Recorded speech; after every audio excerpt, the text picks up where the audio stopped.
It is 3 and Out all across the Southern Pigskin Radio Network on a Friday afternoon. And Ben, it's a big show. We have college football this weekend. High school football, some huge games tonight. Of course, the NFL preseason, but college football games this weekend. And we're going to talk football today on the show. We'll also talk Braves baseball as the Braves in Atlanta will host the San Francisco Giants, who have the best record in baseball, 83-44. Max Fried tonight against Kevin Gausman, former Brave Kevin Gausman. The Braves, despite not playing for a couple of days, picked up a few games on the Phillies and the Mets, who continue to struggle. So the Braves are up 5.5 in the NL East. But we will talk football today, Ben. We'll chat with former Iowa State star, all Big 12 quarterback, NFL quarterback, Seneca Wallace. We'll get his thoughts on the new quarterbacks that we're seeing. Iowa State, very high expectations for the Cyclones there. We'll chat with Dave Holcomb, SouthernPigskin.com. Georgia Tech, a team that has a very difficult schedule, but expectations still on the rise. We'll chat with Dave there, and we'll get into our Bud Light Southern Power Poll, make some picks for the first couple of weeks of college football as well. But, Ben, college football this weekend, Nebraska, Illinois, that's a Big Ten game. UConn versus Fresno State, UTEP versus New Mexico State, Southern Utah versus San Jose State, Hawaii versus UCLA, a really interesting game, and a local 912 product, Calvin Turner, a playmaker for Hawaii, had 4 rushing touchdowns last year, 6 receiving touchdowns, a kick return for a touchdown. We'll see him in action this weekend, so excited about that. But college football, we've made it to week 0, Ben. Some huge games to get to.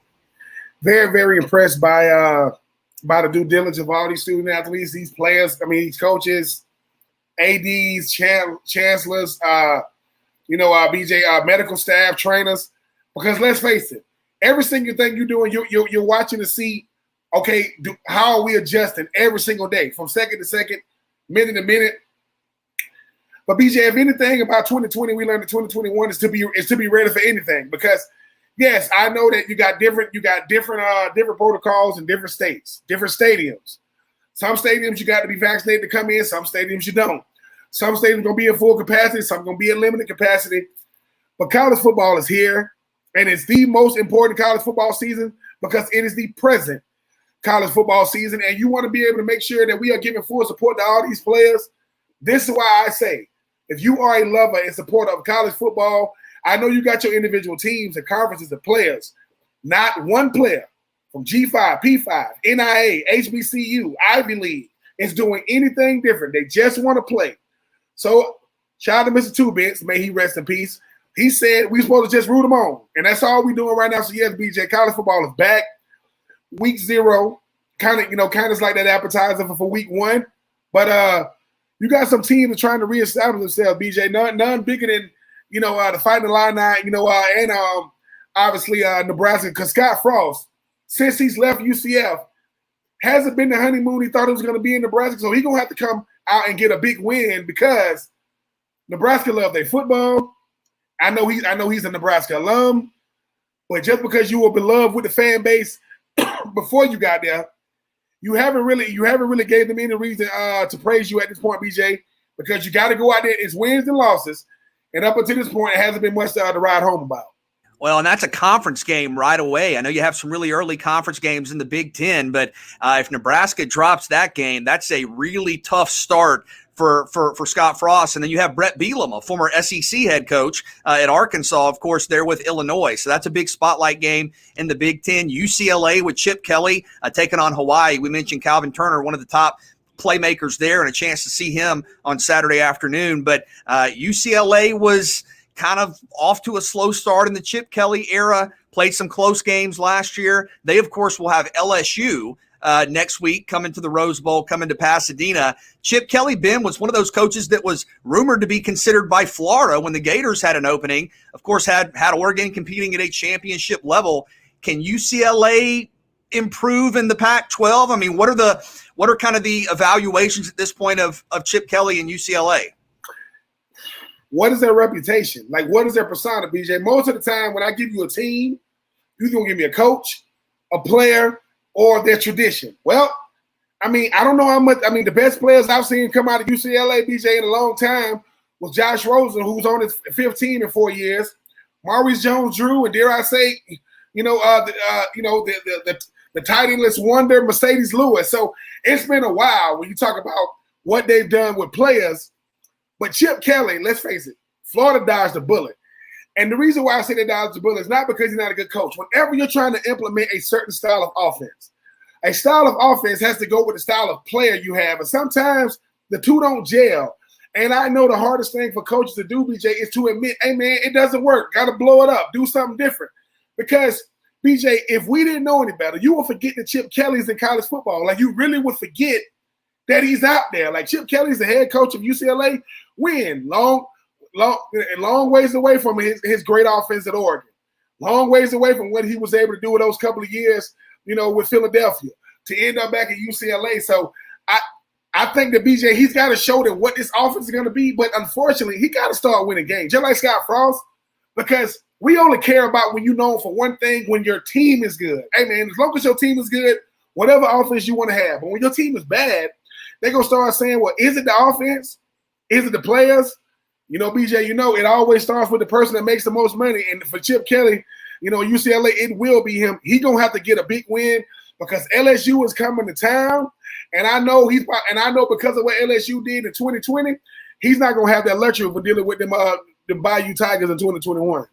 College football tomorrow, and again, a conference game in the Big Ten right away with Nebraska and Illinois. Switching gears, man, we mentioned the Braves taking on the Giants. The Giants have the best record in baseball out of the NL East. A lot of talk preseason, of course, about the Dodgers and the Padres. It's been the Giants. Max Fried and Kevin Gausman, former Brave tonight. Now, the Phillies have been struggling. Just lost two more games to the Arizona, or one more game to the Arizona Diamondbacks. The Mets struggling as well. At this point, Ben, you're 5.5 up in late August. I know sometimes you say Kevin's a little too optimistic. I'm a little too pessimistic. You have a good feel for the Braves. Can you start to kind of look ahead and say we're going to win this division, or is there still too much baseball left for talk like that? Because of how this Braves team has been orchestrated this year, BJ, with the back and forth to finally chase down the Mets, chase down the Phillies, and to put a little room in between you, you can breathe a little bit, BJ. But I always say this: as long as you can see who's chasing you, they too close. So I can look in the rearview mirror. I can see those Phillies. I can see those guys are coming. So for the Braves, it's don't get too cute because it's all about momentum from one game to the next. And BJ, obviously, bigger than just winning your division, you put yourself in a position to be a wild card team, even if something crazy happened and you didn't win your division. So if I'm the Braves, I want to stick with this momentum. Keep going out there and play as if, I know it's easy to say this, play as if you're not in first place, which that's easier said than done. Still have that scrappiness about you because you're going up against a Giants team that I don't know. I mean, I'm not too far removed from when I was with the Oakland Raiders and Pablo Sandoval was out there then. I remember how dominant the Giants used to be from pitching to their lineup, to their defense. So, and the fact that they're 15 and a half games up on the Padres, that just show you how different they. And so people saying, man, the Braves might not even get the 80-something. I just think it's crazy, BJ. But yes, Braves, stick with your winning ways. Keep doing what you're doing. Keep that distance between you, and the Phillies and the Mets. And don't be thinking, BJ. The moment you start getting comfortable in sports is when you start. It's the moment you start, finding your way on the losing end of things. Keep that pressure on yourself because the Giants, they're gonna give you everything you can handle. And Max Fried goes tonight for Atlanta, and he's been great over the last couple of weeks. Has really got back to the form that we expect out of Max Fried. So big game, should be a fun weekend in Atlanta with the Braves and Giants, and the Braves 5.5 up in the National League East. Got some high school football tonight. Now, for folks in our Savannah market, you'll have Benedictine and Christopher Columbus out of Miami. Digitally, you'll be able to see high school game day fueled by Market Johnson and New Hampstead. And Ben, these early, high school football is so special. You think about getting out there, guys playing their senior seasons. You think about having starts to the year and young players adjusting to the spotlight. This is about as good as it gets when you think about playing football. Those special memories from high school, and these games are always fun. These early results are always interesting. Yes, BJ, optimism. The last pure form of football. The last time you ever gonna really strap it on for the love of the game is in high school. And these are gonna be some of your friends that you're gonna have for life. Yeah, y'all lives gonna take a total different direction from college, the military, to the workforce, to what may have you. But BJ, it's something to say that when I would hope that everybody said, man, I remember when I played with this guy, I played against that guy, because number one, in the 9-1-2, that's listen. If there is a player in college if there is a player from the state, I mean, in every, I think, major big time college program, there is a player from Florida, because Florida has a lot of, but the 9-1-2, and BJ, I'll come around. I mean, I know when I first came on the show, you like 9-1-2, 9-1-2, but I mean, you talked about it earlier. I mean, Calvin Turner.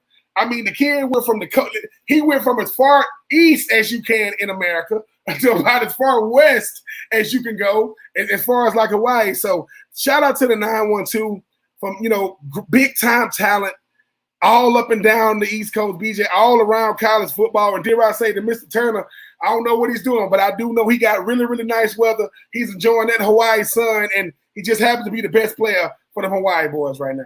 Yeah, making plays in Hawaii and UCLA this weekend. So a lot to get to. Seneca Wallace will join us in about 15 minutes. We'll also chat with Dave Holcomb coming up in hour 2. Tweet at us at Pigskin Radio. We'll come back. Been a crazy couple of months in college football. We were anticipating expansion, conference realignment beyond just Texas and Oklahoma. Maybe that's not the case anymore. I don't know. We'll talk about that. 3 and Out on the Southern Pigskin Radio Network.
We obviously know that Texas and Oklahoma, probably sooner rather than later, coming to the SEC. I think when that was officially announced, Ben, as we're back here with you on 3 and Out, BJ Bennett, Ben Troop, there was a thought that maybe the ripple effect was going to be pretty significant in terms of teams moving, conference realignment, what could happen to the Big 12 with the, Pac-10 and ACC add teams. Or Pac-12 and Big 10 add teams. I don't know that we know for certain that won't happen again in the near future, but it looks like maybe this may be pausing some. Ben, yesterday the Pac-12 announcing it's not pursuing expansion right now, and I guess the immediate thought is, what does that mean for the Big 12, where they currently have 10 teams? Texas and Oklahoma are leaving, so you're down to 8, and a lot of speculation that maybe the league could sustain itself.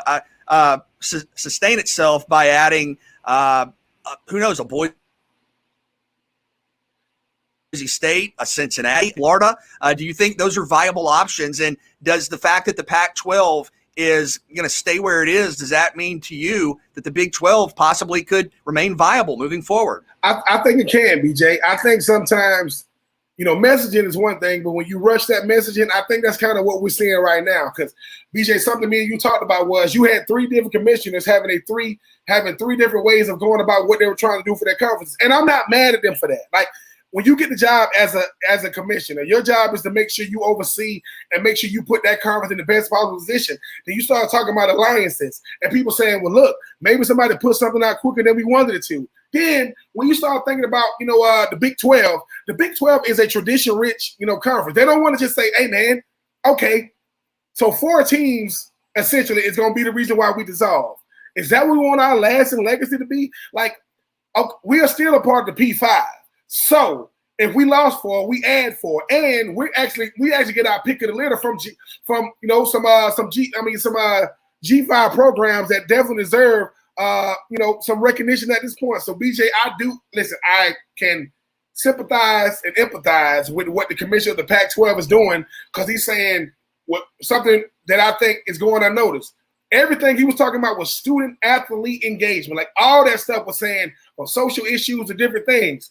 And all that stuff goes away when I got to be doing meetings with the Big 10 and the ACC, which there's going to be more focus on getting games put together. So, yeah, Big 12, if they find a way to not dissolve with BJ, it's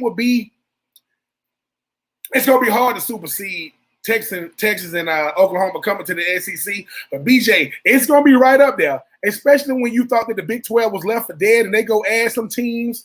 And like you said, could it be some Houston? Could it be some Cincinnati's and UCFs and things of that nature? Because now the Big 12 is saying, okay, if Greg Sankey can go out and say, I want to get Texas and Oklahoma, who do we sit back with our arms crossed and saying, who do we want? Because I think if the Big 12 call you and you a G5 program, BJ, are you really in a position to tell them no?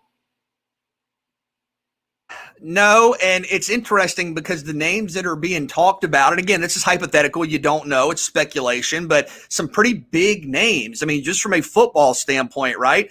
Cincinnati, Houston, BYU, Central Florida potentially. You're talking about some pretty notable programs. And I wanted to talk about Central Florida specifically because you look in the state of Florida and you, of course, have the Gators, you have Florida State, you have Miami, but Central Florida has a recently recognized national championship from the NCAA. They obviously have won some big games. They've been one of the standards nationally. When you talk about consistent success, you have Gus Malzahn down there, former Auburn head coach, as the head coach. Do you think that Central Florida could be not only a viable candidate for the Big 12, but you think about, being in Orlando, a major media market, you think about a program that is, again, a national name, you think about a, new stadium, you think about facilities, you think about brand recognition. I mean, Central Florida has got to be considered a pretty hot commodity, right?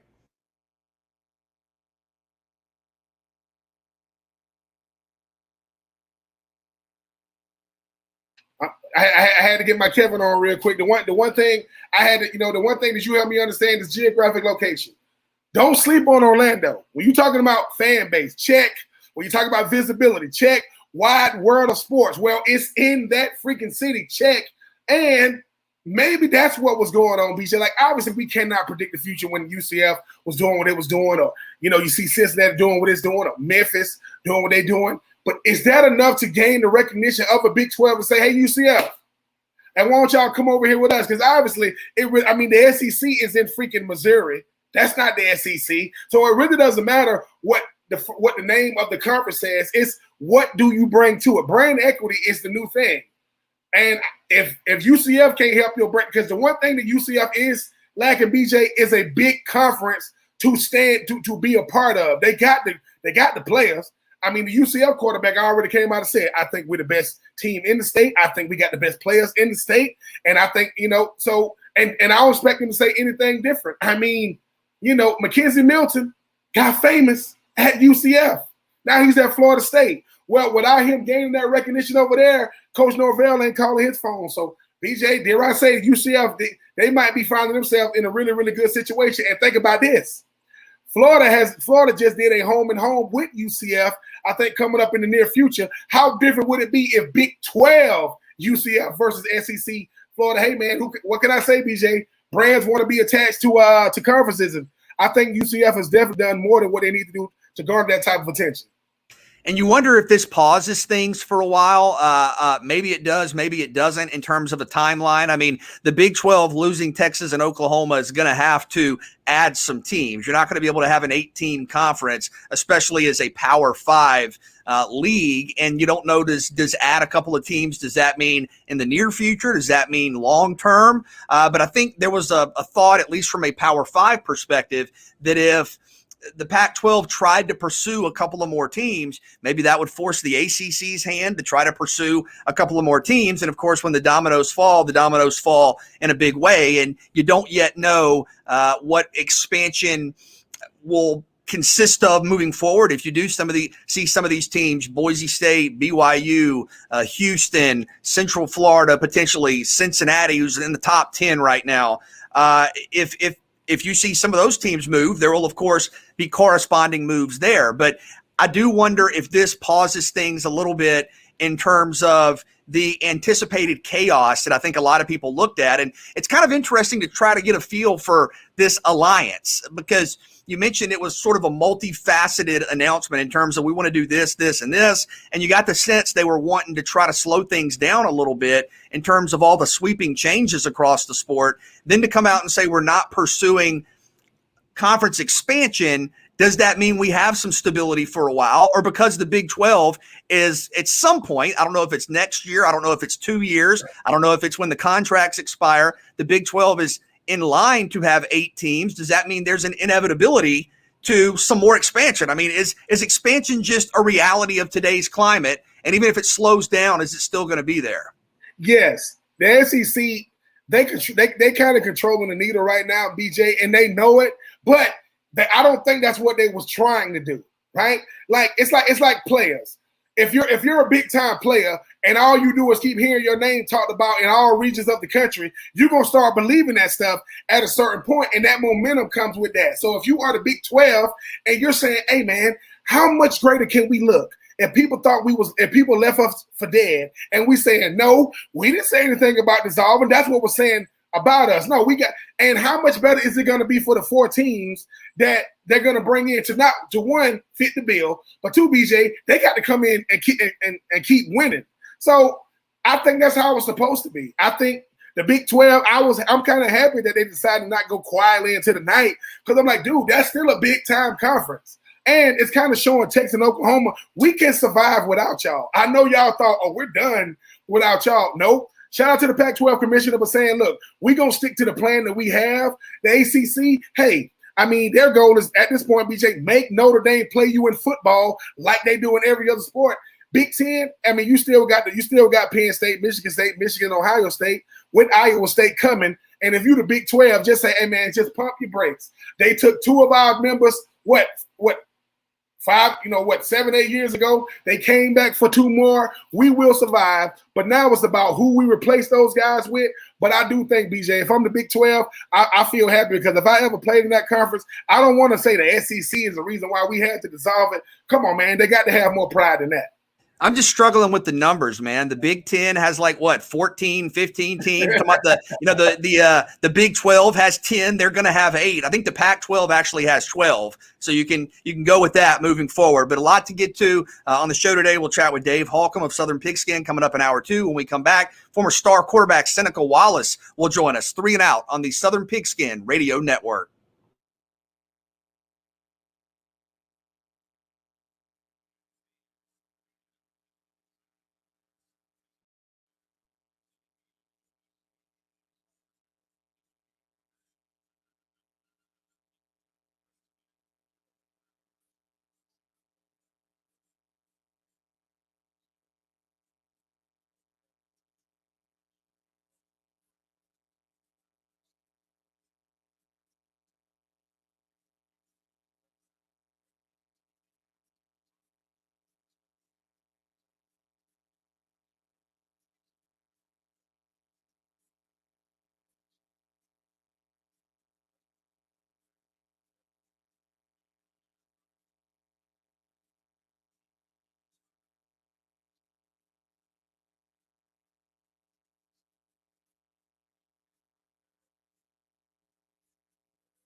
Football season is back as we are back here with you, 3 and Out on the Southern Pickens Radio Network, streaming live, ESPNCoastal.com. BJ Bennett, Ben Troop, and with us now to talk about the return of the football season, former star quarterback for Iowa State, all Big 12 quarterback for Iowa State, also an NFL veteran of more than a decade. Seneca Wallace with us on the program. Seneca, good afternoon. How are you? I'm doing well. How are you doing? Doing great. Thanks so much for coming on the program. And just down the road from us, the Jacksonville Jaguars, Urban Meyer named Trevor Lawrence the number 1 overall pick, the starting quarterback. We've talked a lot about that and the expectations that he's facing. What's going to be the biggest key for Trevor Lawrence as he transitions from Clemson now to the starting job with the Jaguars? You know what? I think it's like everything else. It's just the speed of the game. I think obviously he didn't play that much as expected in the preseason with your first-round draft pick. Typically a lot of coaches kind of defer and don't want to play their star quarterback that much in the preseason. But, you got to get those reps. Game speed is going to be turned up a little bit here in 2 weeks when they start the regular season. And so I just think for him, from the physical standpoint, I think he's a big kid. He can be able to endure a long season. I think the biggest thing is just for him to get up to the game speed, get his timing, get his rhythm with the rest of the receivers on the outside. And Seneca, I mean, when you think about a guy like Jameis Winston, obviously the talent is there, the arm talent is there, but people keep judging him on how many turnovers he usually have. He just won the starting job over Taysom Hill. What do you think is going to be his biggest getting back to the game? Obviously, it's not about the talent level. Do you think it's going to be about the turnovers? And how soon can him being himself take over and he don't have to think out there?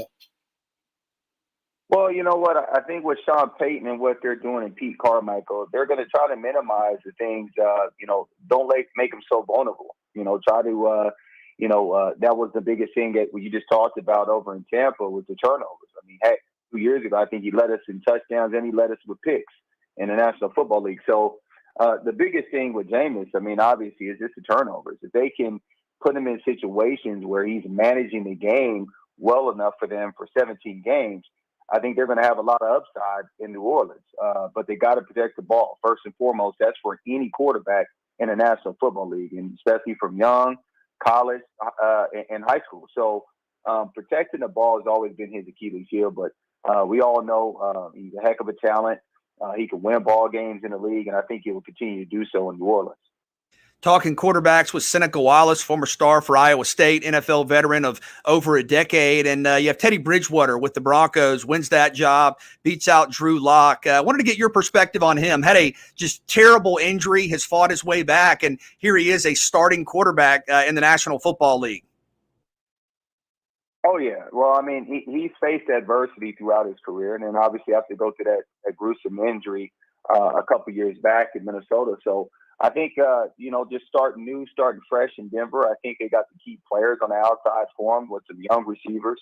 And then obviously up front, if they can protect him and just get his confidence going. I mean, heck, that's the main goal for these last two quarterbacks that we talked about, is just getting confidence. And once they get in their rhythm and their confidence goes up, we've seen both quarterbacks be able to play in ball games and manage games for their ball club. So, I really think the sky's going to be a limit for both of these quarterbacks.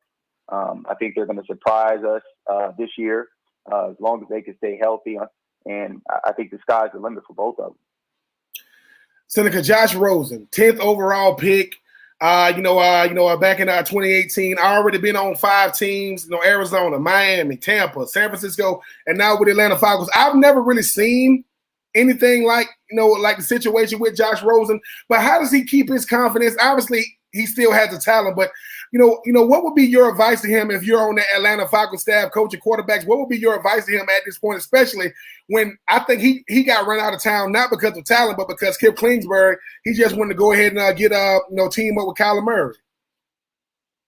Right. Well, I kind of missed a little bit. I had some background noise. Somebody else was talking, but I think with Rosen, I mean, obviously, as we know, it comes down to confidence. That's the big key ingredient in sports in general. I mean, and outside of that, with myself being a franchise owner with Wingstop, we teach our employees about being competent, number one, which will lead to them being more confident to do their job. and then obviously being more comfortable in their environment. And I think the rules apply when it comes to sports, especially to the quarterback position. And obviously with Josh Rosen, we know with him being UCLA and everything else, being a first-round draft pick, he's competent enough to understand what things are going to be thrown his way. He's competent enough to understand a playbook, if it's in Miami, if it's in Arizona, or wherever the place may be. But at the same time, that second seed, he has to be confident. And once you lose your confidence as a quarterback, it's very, very difficult to bounce back from that. And so, we've seen it over the last few years. He's an individual quarterback who's bounced around from team to team. And if he can get somewhere and somebody can work with him on his confidence and work with him to kind of get him back into that swagger where he was when he was at UCLA, when he was doing some things, I think it's going to be good. But it's also, it goes hand in hand. I mean, it's kind of, you got to be in the right situation, i.e. with Jameis Winston in Tampa. You got to be with the right play caller. You got to be with somebody that understands, needs to be a QB whisperer. Make sure they can kind of get the best out of Josh Rosen, because I think he's a talent, but I just think right now he has to get his confidence back. Seneca, wanted to ask you about Iowa State as we're getting ready for the start of the college football season. Of course, this weekend will week 0, and you had so many big plays, so many big moments with Iowa State. And this is a program with Brock Purdy that was in the Fiesta Bowl last year, obviously preseason top 10. What's it like watching Iowa State be one of the top contenders, and what are your expectations for them this season? Oh, my expectations are high, man. I mean, coming off of last year, going to the Big 12 championship and losing Oklahoma, I think right now Coach Campbell has his team in the right direction. He has been over the last few years.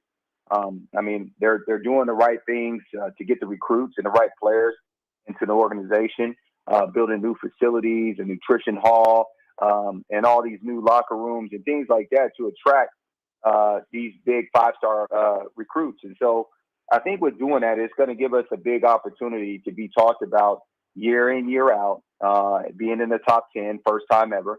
And with their quarterback, with Purdy, I mean, obviously he's been a starter there for the last 4 years. So I think right now, with us having these preseason All-Americans with Breece Hall and the tight end, I think it's time for us to kind of take that next leap, and that's to go for it and potentially win the Big 12.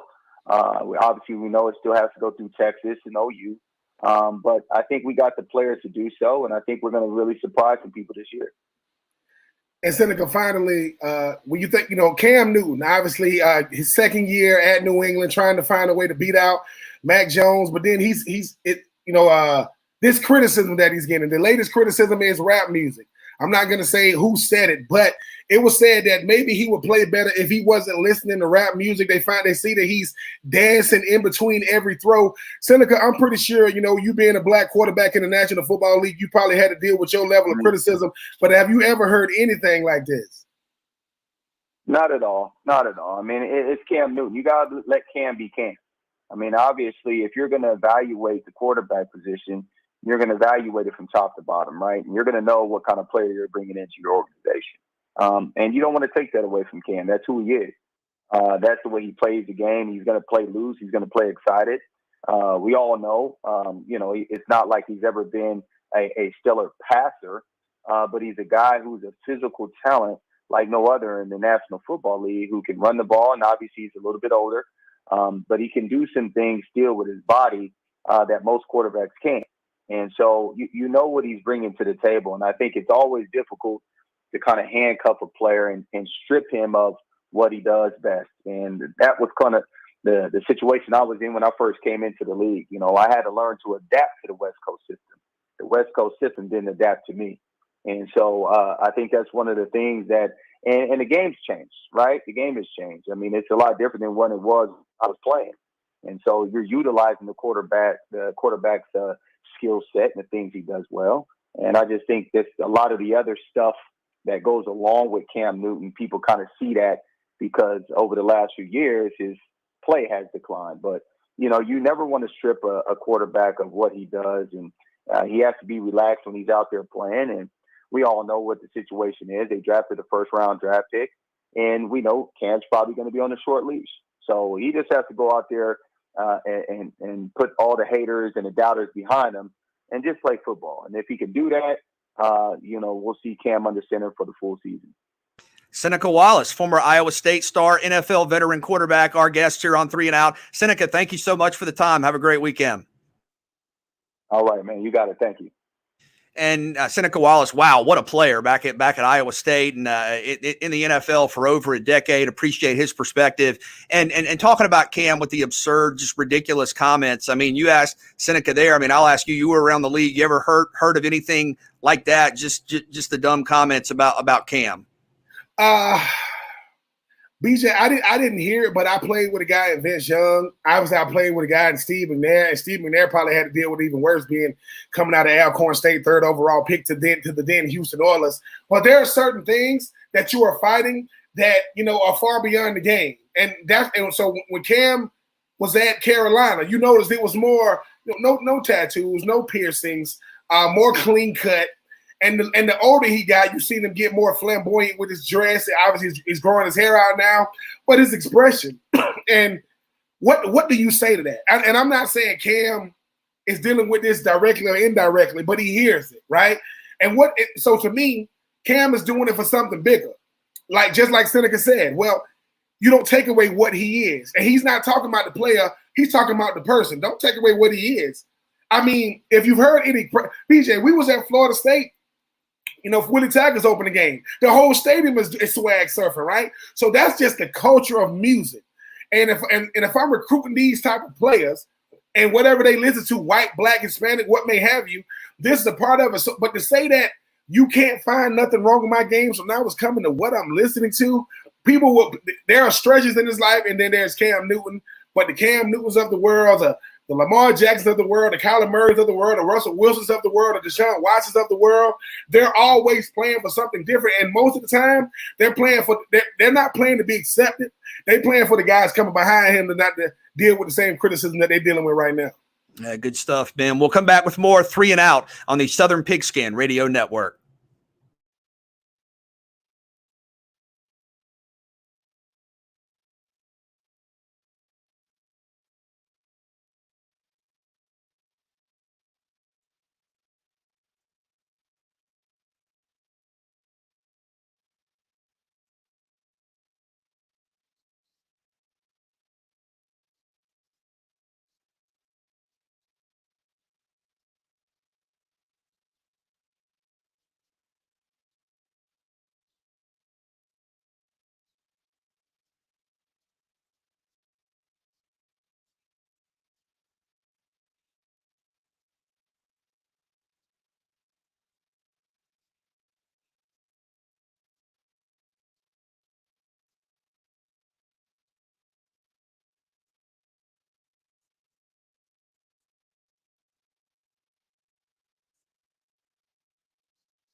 You got a big night of high school football action all across Southeast Georgia. As for folks in our Savannah market, you'll have Benedictine versus Christopher Columbus out of Miami. High school game day fueled by in-market. Our high school game of the week digitally, Johnson versus New Hampstead.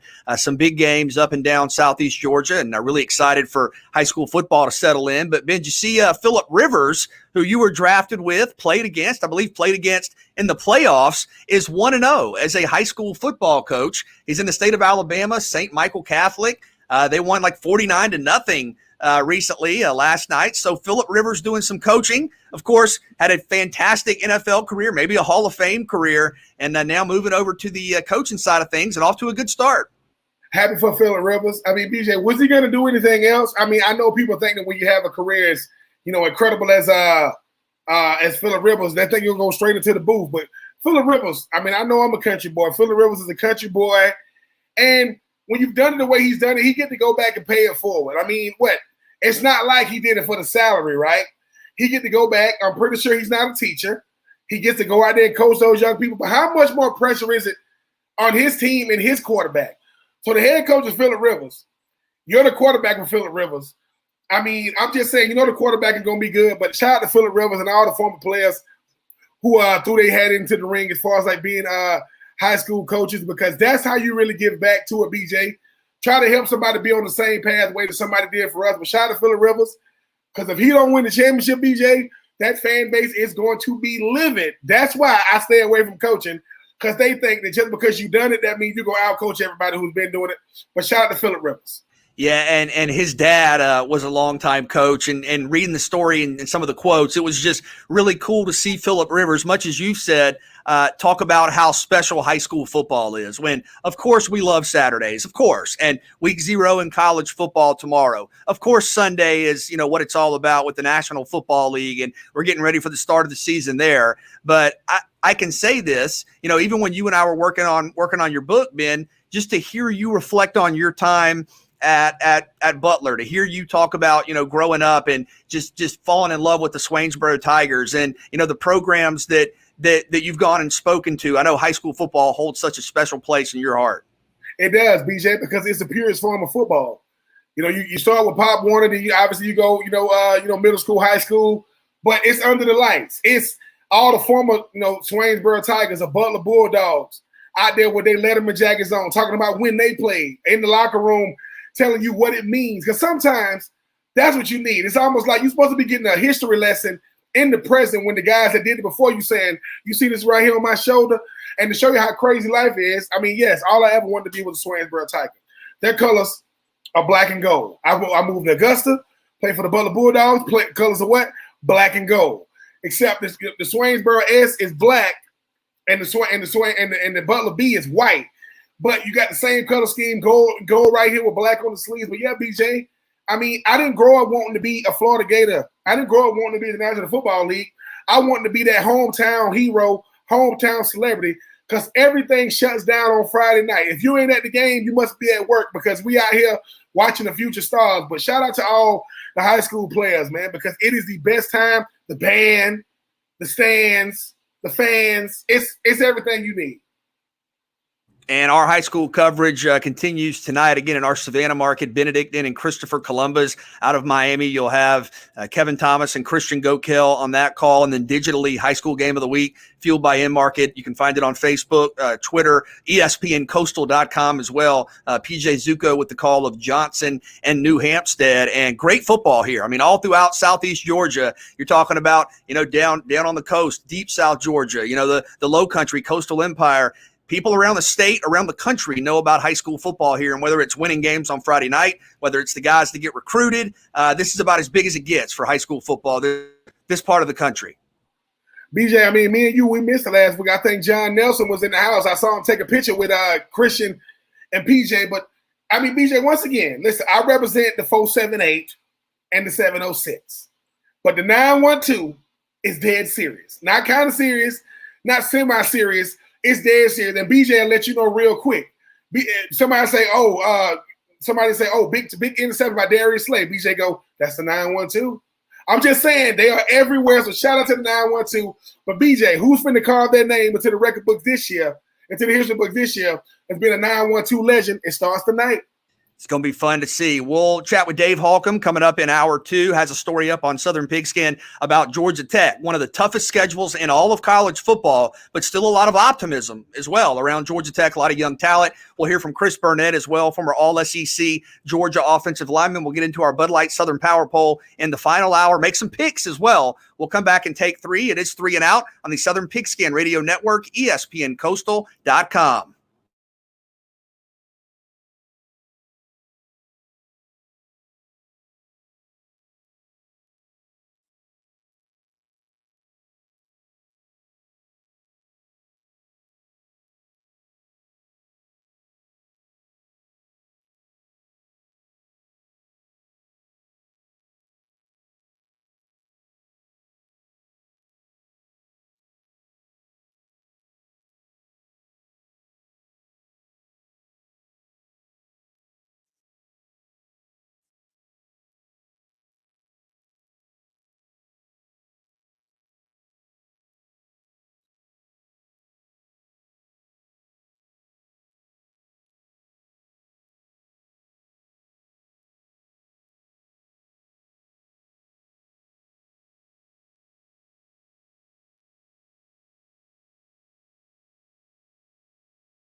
So glad to be back here with you. Hour 2 of 3 and Out on the Southern Pigskin Radio Network on a Friday afternoon. ESPN Coastal.com streaming live. Hope you're doing well. Coming up in the final hour, we will make some college football picks. We'll talk about our Bud Light Southern Power Poll, ranking teams in the ACC, the SEC, and the Sun Belt. And Ben, real games to talk about tomorrow, including a Big Ten game, Nebraska and Illinois, and Hawaii and UCLA, where Calvin Turner, former New Hampstead star, is a big-time playmaker for Hawaii. So a chance to see him make some plays tomorrow against UCLA. This hour, Dave Holcomb, SouthernPigskin.com, will talk about his piece on Georgia Tech and the expectations there. We'll hear from former Georgia team captain Chris Burnett. But let's throw it back to Cam in studio for Take 3 here on 3 and Out. All right, Take 3, fellas. Take 3. This is my favorite part of the day. Let me pull up the rundown. Okay. I need you guys to clarify this for American football fans. Cristiano Ronaldo going back to Man U equals blank, going back to blank. So what athlete going back to what team? Yeah, going back to his former team. I mean, I know the timelines don't match up, but you think about just a superstar, a global superstar in sports, going back to a team and just, you could think about LeBron, who's done a couple of teams. But I think Tom Brady, maybe. I mean, LeBron or Tom Brady is where I would go, because when you think about Ronaldo, I mean, he's a global superstar, and I don't know that there are many athletic parallels in terms of this player moves and the world stops. This player moves and it consumes all the news, not just sports news. So, maybe it's LeBron going back to the Cavs. Maybe it's Tom Brady going back to the Patriots. And if Tom Brady plays for, 4, 5, 6, 7, 8 more years, maybe he'll win a few more in Tampa and go back to New England. Who knows? But I think LeBron, Tom Brady are the names that come to mind. Ooh, man, Cristiano, it's hard. I mean, maybe DeAndre Hopkins going back to the Texans. Maybe oh my God, KD going back to OKC. Just the equivalent.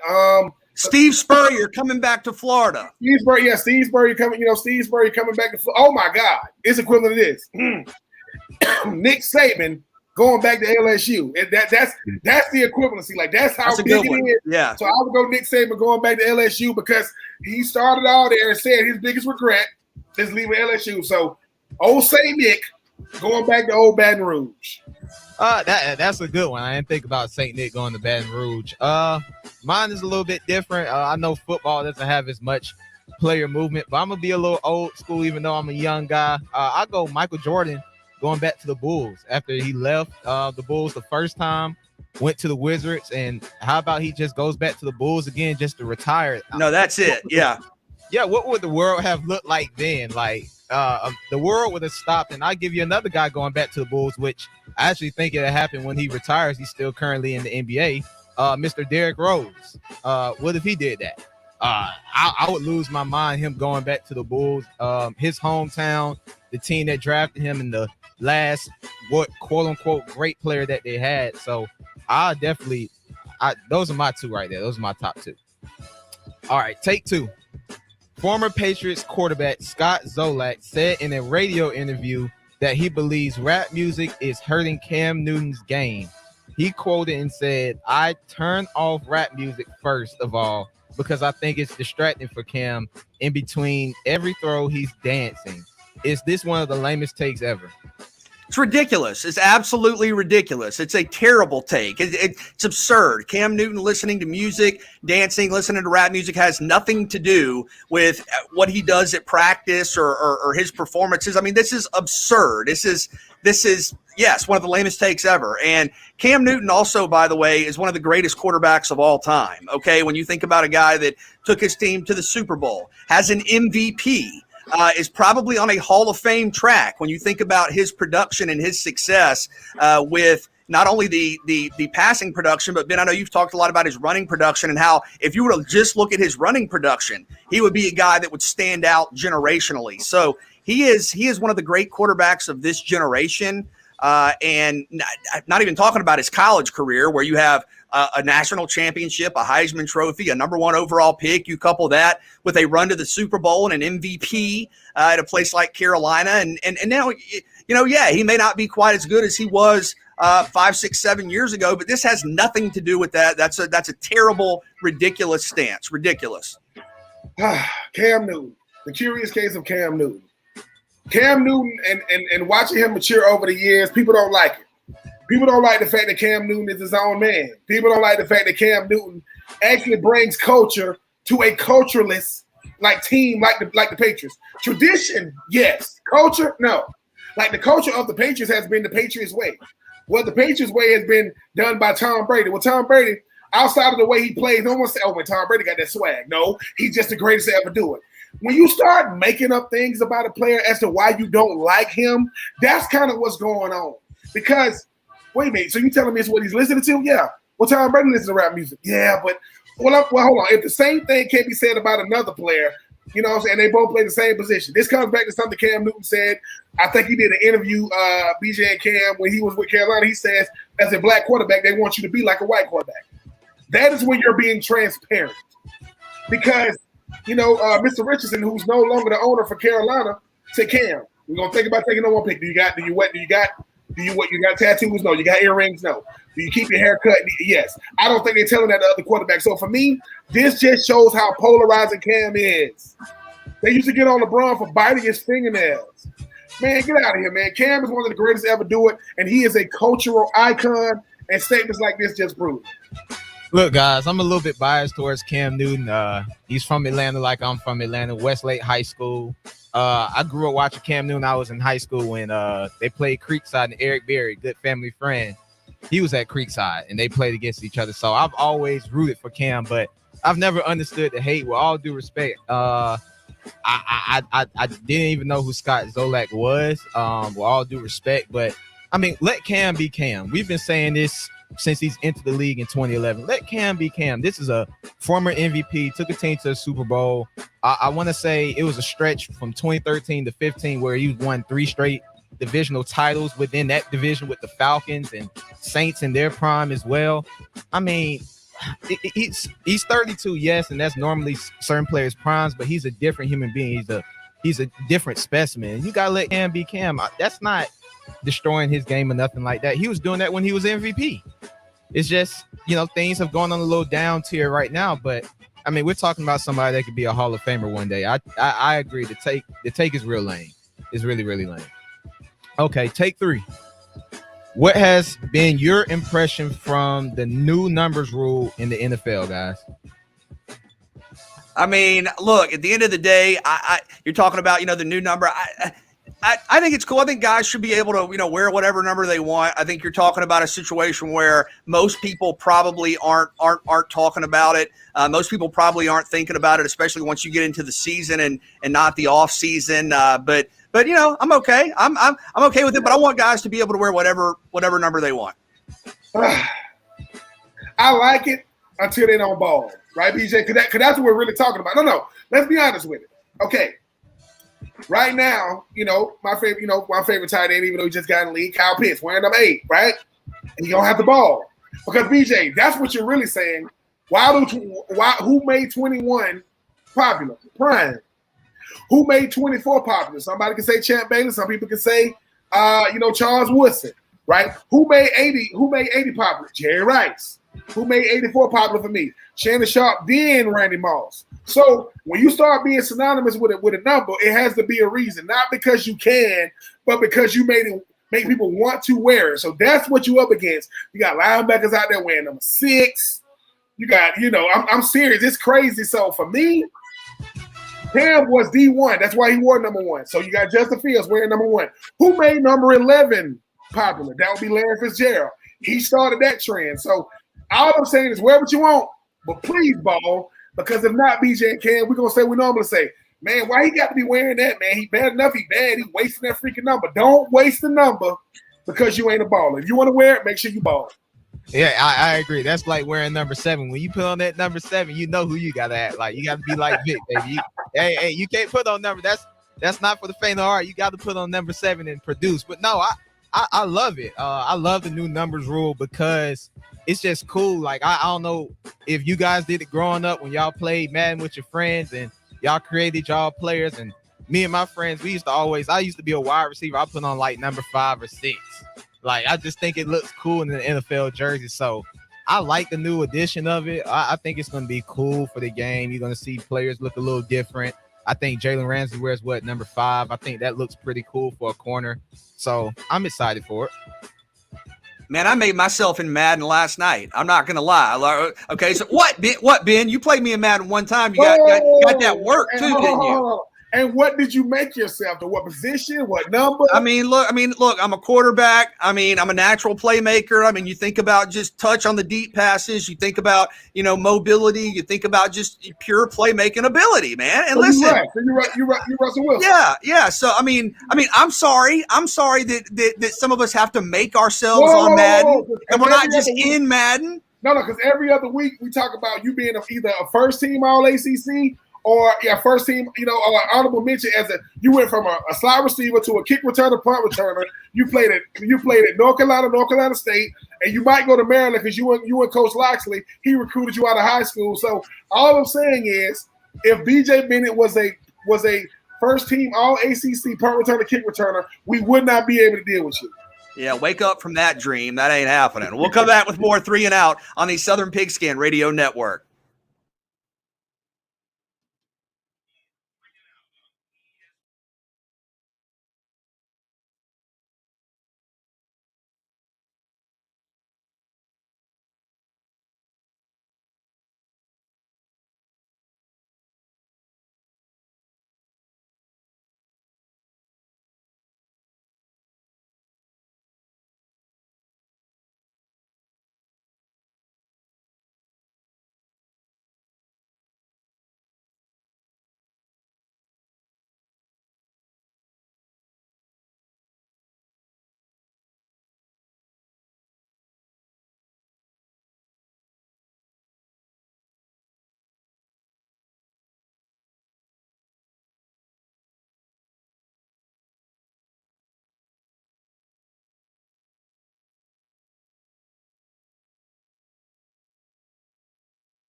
We will chat with Dave Holcomb in about 15 minutes from SouthernPigskin.com. Has a story up on Georgia Tech. A lot of young talent. I think people are expecting a step forward from that program under Jeff Collins, but a brutal schedule. You talk about playing Georgia, Clemson, Notre Dame, Miami, North Carolina, just to name a few. So we'll chat with Dave about expectations at Georgia Tech coming up in just a little bit, but expectations at Georgia.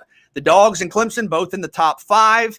Next Saturday in Charlotte, Saturday night, it'll be a game that everybody will be watching between the Dogs and Tigers. And we recently had a chance to chat with Chris Burnett, former team captain and all SEC offensive lineman at Georgia. Chris, good afternoon. How are you? Thank you, BJ. Appreciate it, Ben. Thank y'all for having me on. Good to see y'all again. This is the game everybody's been talking about for months. The expectations for both programs are there.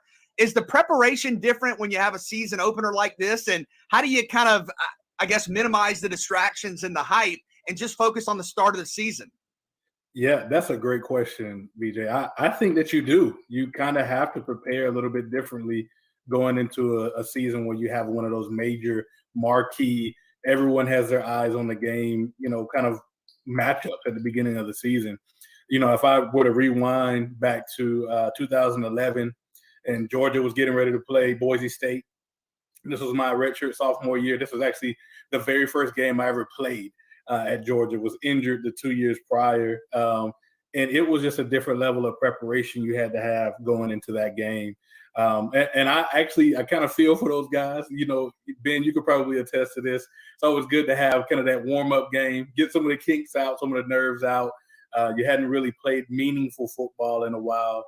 But I do think that Kirby is a mastermind, and I think he's a great motivator. And I think he'll do a great job of having those guys prepared and ready for the first game of the season for sure. Now, Chris, people talk about going to Georgia and the pressure that comes with going to the University of Georgia. I mean, we hear about the linebackers, the safeties, we hear about the tradition of the quarterbacks and running backs. You played on probably the hardest, thing to do at Georgia. The offensive line play at Georgia is legendary, right? Every single year, the Great Wall and all these different things. What is it like knowing that, look, y'all not going to get the ink in the paper because y'all just go about y'all business. But if there is one slip up, one guy will make it so that the other 5 guys or other 4 guys will do, they're not getting it done. What is that pressure like on yourself and as a group? Because it's 5 guys every single play to say, look, man, I know we got a 5-star quarterback, 5-star running backs, receivers, tight ends, but if we don't do our job, it's going to be a long season. Yeah, that's a great point. For me, I honestly didn't feel any pressure at all, at least not externally. It was more so for myself personally because of, like you said, we have so much talent around us. You had so many guys who could, if you just gave them a crease, could take it to the house. I had the privilege of being able to block for, Isaiah Crowell, Keith Marshall, Todd Gurley. And then, from the quarterback position, there's not much better in a college game than Aaron Murray was, at Georgia. So you felt like as long as I could just not get in the way, like I almost would tell people, if you didn't know I played in the game, that means that I did a good job. Because you know how this is. The only time they bring up an offensive lineman's name is if we get a penalty or if we have a terrible block and give up a sack. So for me, my goal was just to make sure that I, brought my work pail with me. And that I did my job each and every time because I knew if the guys next to me could trust me, I knew I could trust them. And Chris, I know this year for Georgia's offensive line, some injuries, some changes, some guys you have to replace. How long does it take to develop that chemistry and get 5 guys on the same page? Great question. I think it mostly happens in camp, to be completely honest with you. That's where the blood, sweat, and tears comes from. And that's where the trust that guys know what to do comes from. I think when you're in the game speed makes some changes. It makes you a little bit more antsy. You might think that things are coming a half of a second sooner than they are or half of a second later than they are when you're at the game speed. But I think if you're in training camp and they prepare you well, and if you take every rep in practice like a game rep, it just makes that trust that much stronger. So it even honestly probably starts in spring ball, summer ball. If you trust that the guy next to you actually knows the calls, knows what to do, can project when blitzes are coming, when twists may be coming, then you're usually able to develop that trust and that chemistry. I think the only thing I'm a little bit concerned with this line coming in is that they are so deep. They have so many options. it's less likely for you to build some of that continuity throughout that camp time period, because guys are swapping in and out. They're probably trying to find out who's the guy who really can play, who can really provide that push that we need. And when you have so many options, you have 20, 25 guys who are on scholarship, 4-star, 5-star, makes it a little bit more difficult to kind of hone in on who really you can trust in. Whereas we didn't have that luxury when I was playing. I think we were about 11 or 12 deep. And, we really just had to kind of lock in and make sure that we did the job. I mean, Chris, you talk about trust. You talk about being able to come together in camp. Some things I tell Kevin and BJ all the time, instincts. When a player, look, I prepare. I know what's going to happen. I know the guy in front of me. How much easier in the game and how much funner is the game? We're like, look, man, I'm just letting my instincts take over out here. And how much worse did that make life for the guy in front of you, even if he meets you talent threshold? Because, look, man, I'm just reacting. Now, forget playing. I'm just reacting out here. Yeah, no, that's a great point. I think those instincts are what separates the good player from the great player, or the average player to the good player. Because you can learn everything that you need to learn. You can read, all the books. You can understand analytically, on this play, he might go inside on this pass rush play if they bring in a blitz from the right. But if you're in the moment and you're starting to be so analytical that you're not allowing your body to actually trust your instincts, you're always going to be thinking. And I feel like if you're thinking, you can't play fast. So I feel like that's really important for those guys, to be able to develop that trust where they're in that moment and they're able to say, let me focus on what I'm doing, because I can trust that my brother next to me can trust his instincts and do what he needs to do. And Clemson's defensive line has just been extraordinary for a number of years. That's your test right away. I mean, what's going to be the biggest key for this Georgia offensive line and this Georgia offense overall, Chris, to be able to be productive against a defense that it's so good and especially so good up front? Yeah, it always starts in the trenches. And, I think the fact that they feel like they're probably solidified with Jamari Salyer at left tackle, I think will go a long way. But also just having a guy who is tenured like Warren Erickson and playing at center, I think will be very helpful as well. The guys who are making the calls, I think, really make everything run. But JT having kind of his second year in the offense, his second year at Georgia, I think will be very valuable to them, because more times than not, if the quarterback can catch what the offensive line may not see when it comes to blitzes, when it comes to fronts, when it comes to, potential adjustments in coverage, it can just go a long way for the team at the end of the day. It will be difficult, I think, to, there's so many weapons across the board, tight end, running back. There's, there's people all over the field who can make plays. So at the end of the day, if they're doing their job in the trenches, it'll make everything work. And it works that way in probably the best teams you see across the country year in and year out. Now, Chris, you said something that I ain't never heard an offensive lineman say coming from the college level. You said I had the privilege of blocking for Marshall and, and I watched Sean and, Todd Gurley. Yeah. Talk about that when you're saying, look, man, listen, I don't – because obviously that's what you hear, right? You go home and talk to your family and say, hey, man, is Todd Gurley really that good? Yep, he's that good, he's that big, he's that fast. And you saying my job is just not getting away. Just talk about that and be like, dude, people would kill to have any one of these guys. We got all three of them. How much better does it make life for you knowing that, look, number one, I don't know what they say in the running back meeting when they say, man, I want to run behind Chris, man. I like the way it's got to make you when you feel good when those guys come slap you on the helmet saying, Chris, man, keep doing what you're doing. Because like I said, those guys are matching what you guys doing in the front. And you know how it is, man. I love when I watch a play from the back and everybody's, if it's a zone to the left, everybody's taking that zone step to the left, even the running backs, even the fullback. What is that about when you say I had the privilege of blocking for those guys? Yeah, man, they made me look good. DJ, I got to correct you. You said you said former UGA star. I wasn't a star. I just was a guy. And they called me all SEC because I had the stable of running backs behind me. Like, I remember when he came as a freshman and we're, working out, summer workouts, and I see him in the weight room and someone's like, oh yeah, that's Gurley right there. And I was like, no, that's not. That's a defensive end. There's no way that's Todd Gurley. And sure enough, he showed himself to be as elite of a talent as he was someone who was eye candy on the football field. And, having those guys, like you mentioned, Isaiah Crowell with Sean Ely, Caleb King, CT, et cetera, et cetera. I mean, you just had so many guys who were coming through and could make plays that your goal was really to just create a scene. especially for Todd. Todd was one of those guys who had probably superhuman level balance. I've never seen anything like it. I've seen him get hit to a point where he was, pretty much horizontal to the ground and somehow stand straight back up and keep running. So my goal, in high school was to just road grade, try to destroy the guy in front of me, embarrass him, etc. When you go to the next level, that's not always realistic. Like, that's still in the back of your mind. Like, I want to be aggressive. I want to embarrass them. But sometimes being too aggressive can get you in the way of the talent to actually make plays. So I think as I evolved and grew, I realized, like, man, it's really a privilege to have this amount of talent in the backfield. And I know not very many schools can tout that because, UGA is running back you, in my opinion. Oh, no doubt, Chris. And you think about the offensive linemen, as we're chatting with Chris Burnett, former Georgia star, former All-SEC guard, and a former team captain for the Dogs. You think about Georgia, and I understand, obviously, the passing game, the production is going to be there, but you think about physical play at the line of scrimmage. You think about winning at the point of attack. Even though you do have a great quarterback and you do have playmakers, how important is it going to be to still win in the trenches when it matters? Oh, it's always important. A rule that my dad taught me, because he was actually my first football coach in 6th grade, was that you want to set the tone. He's like, do not let that first play go by without you letting that person in front of you know that you're there. And I think that rule exists at every level of football, from Pop Warner all the way to the NFL.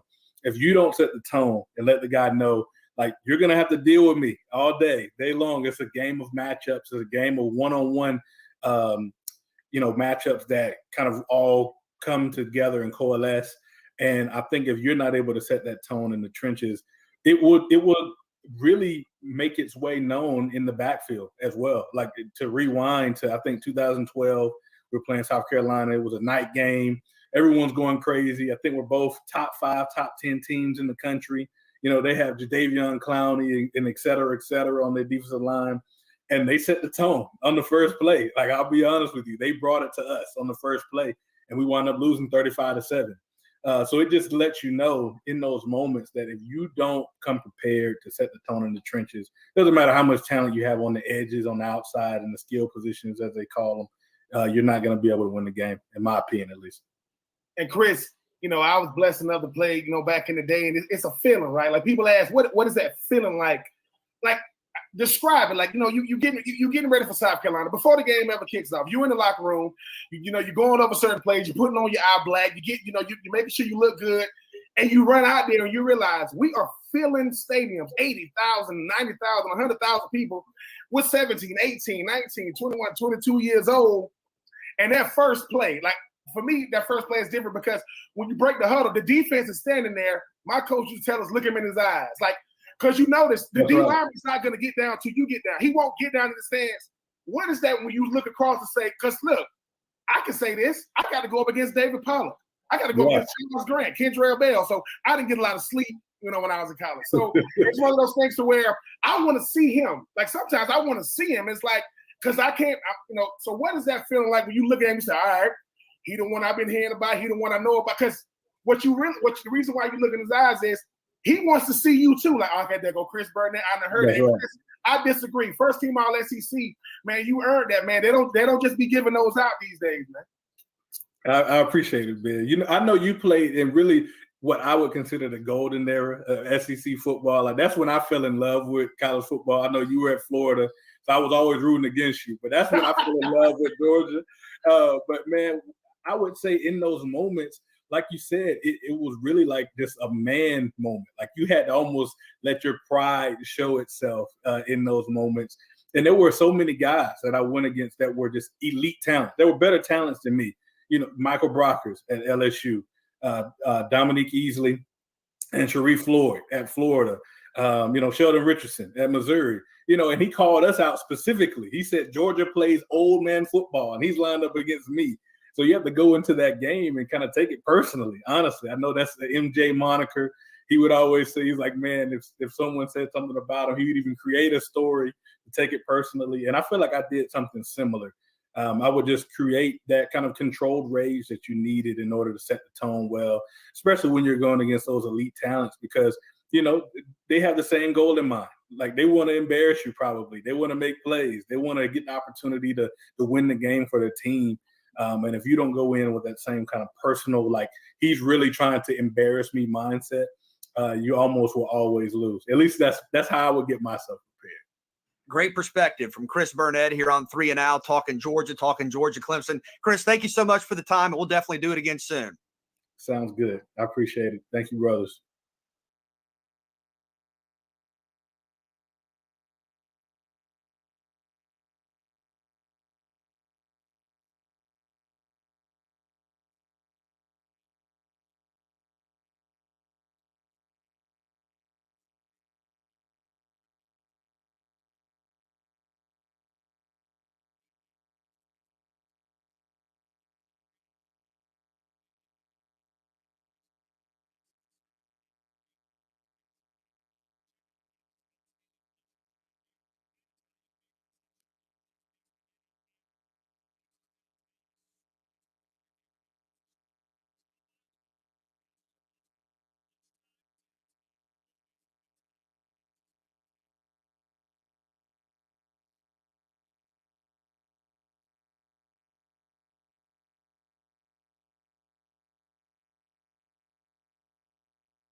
The Georgia Tech Yellow Jackets will open this college football season next Saturday against Northern Illinois. You look at this schedule, Ben, 5 teams in the preseason top 15. That's what Georgia Tech has upcoming. And with us now to talk about the Yellow Jackets, their potential, their schedule from SouthernPigskin.com, Dave Holcomb. Dave, good afternoon. How are you?